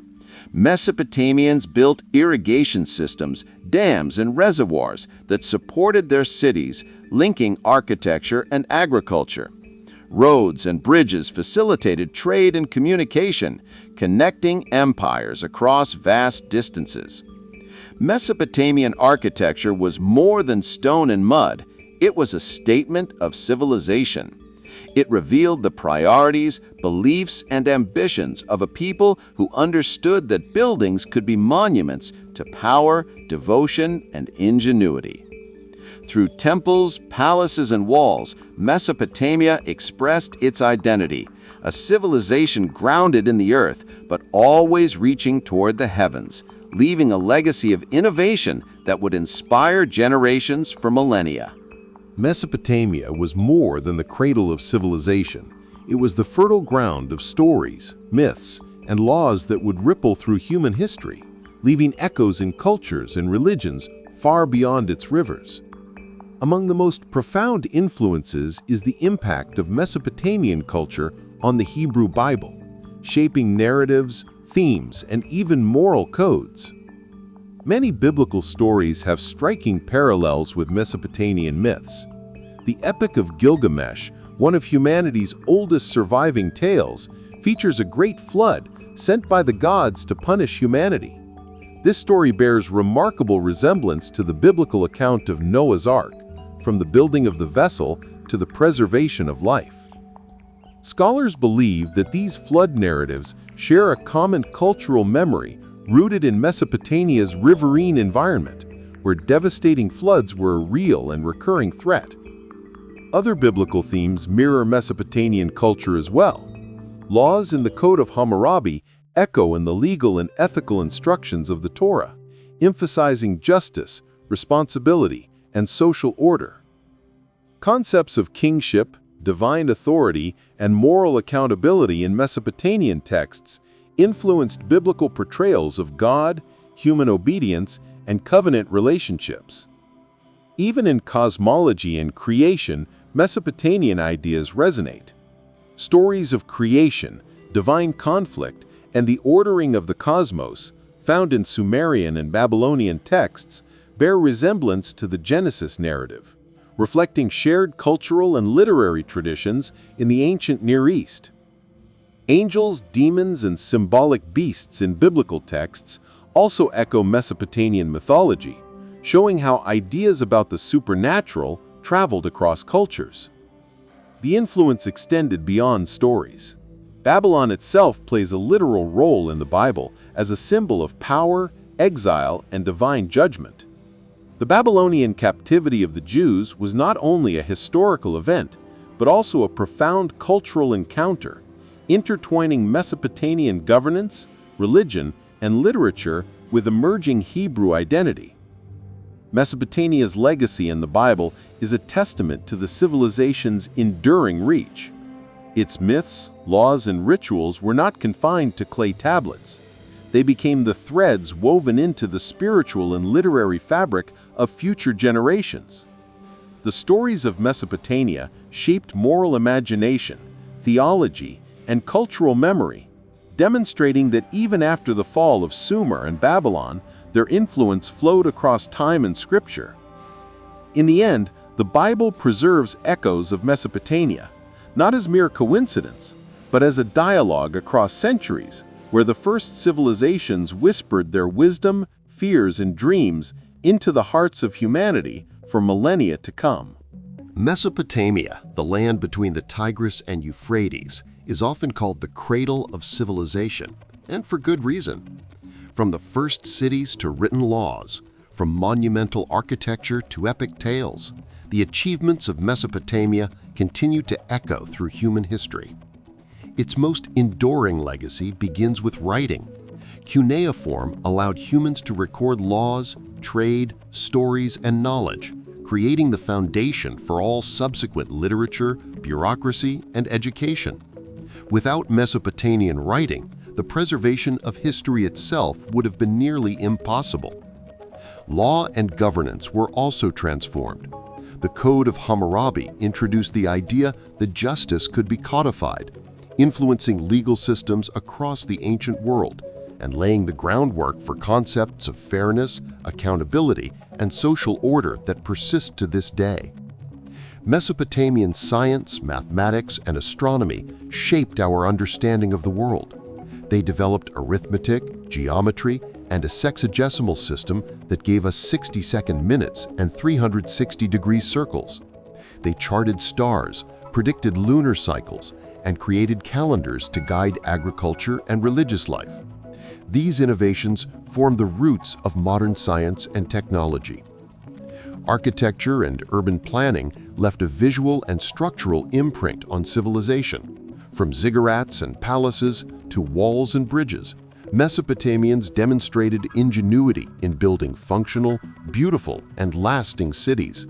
Their designs influenced the layout and construction of cities for centuries. Culture and religion were equally profound. The Mesopotamians created myths, epics, and rituals that explored human existence, morality, and the divine. Stories like the Epic of Gilgamesh or the myth of Ishtar and Tammuz traveled through time, influencing literature, religion, and art far beyond Mesopotamia's borders. Even the Hebrew Bible reflects Mesopotamian influence, showing how these early ideas shaped the spiritual imagination of the world.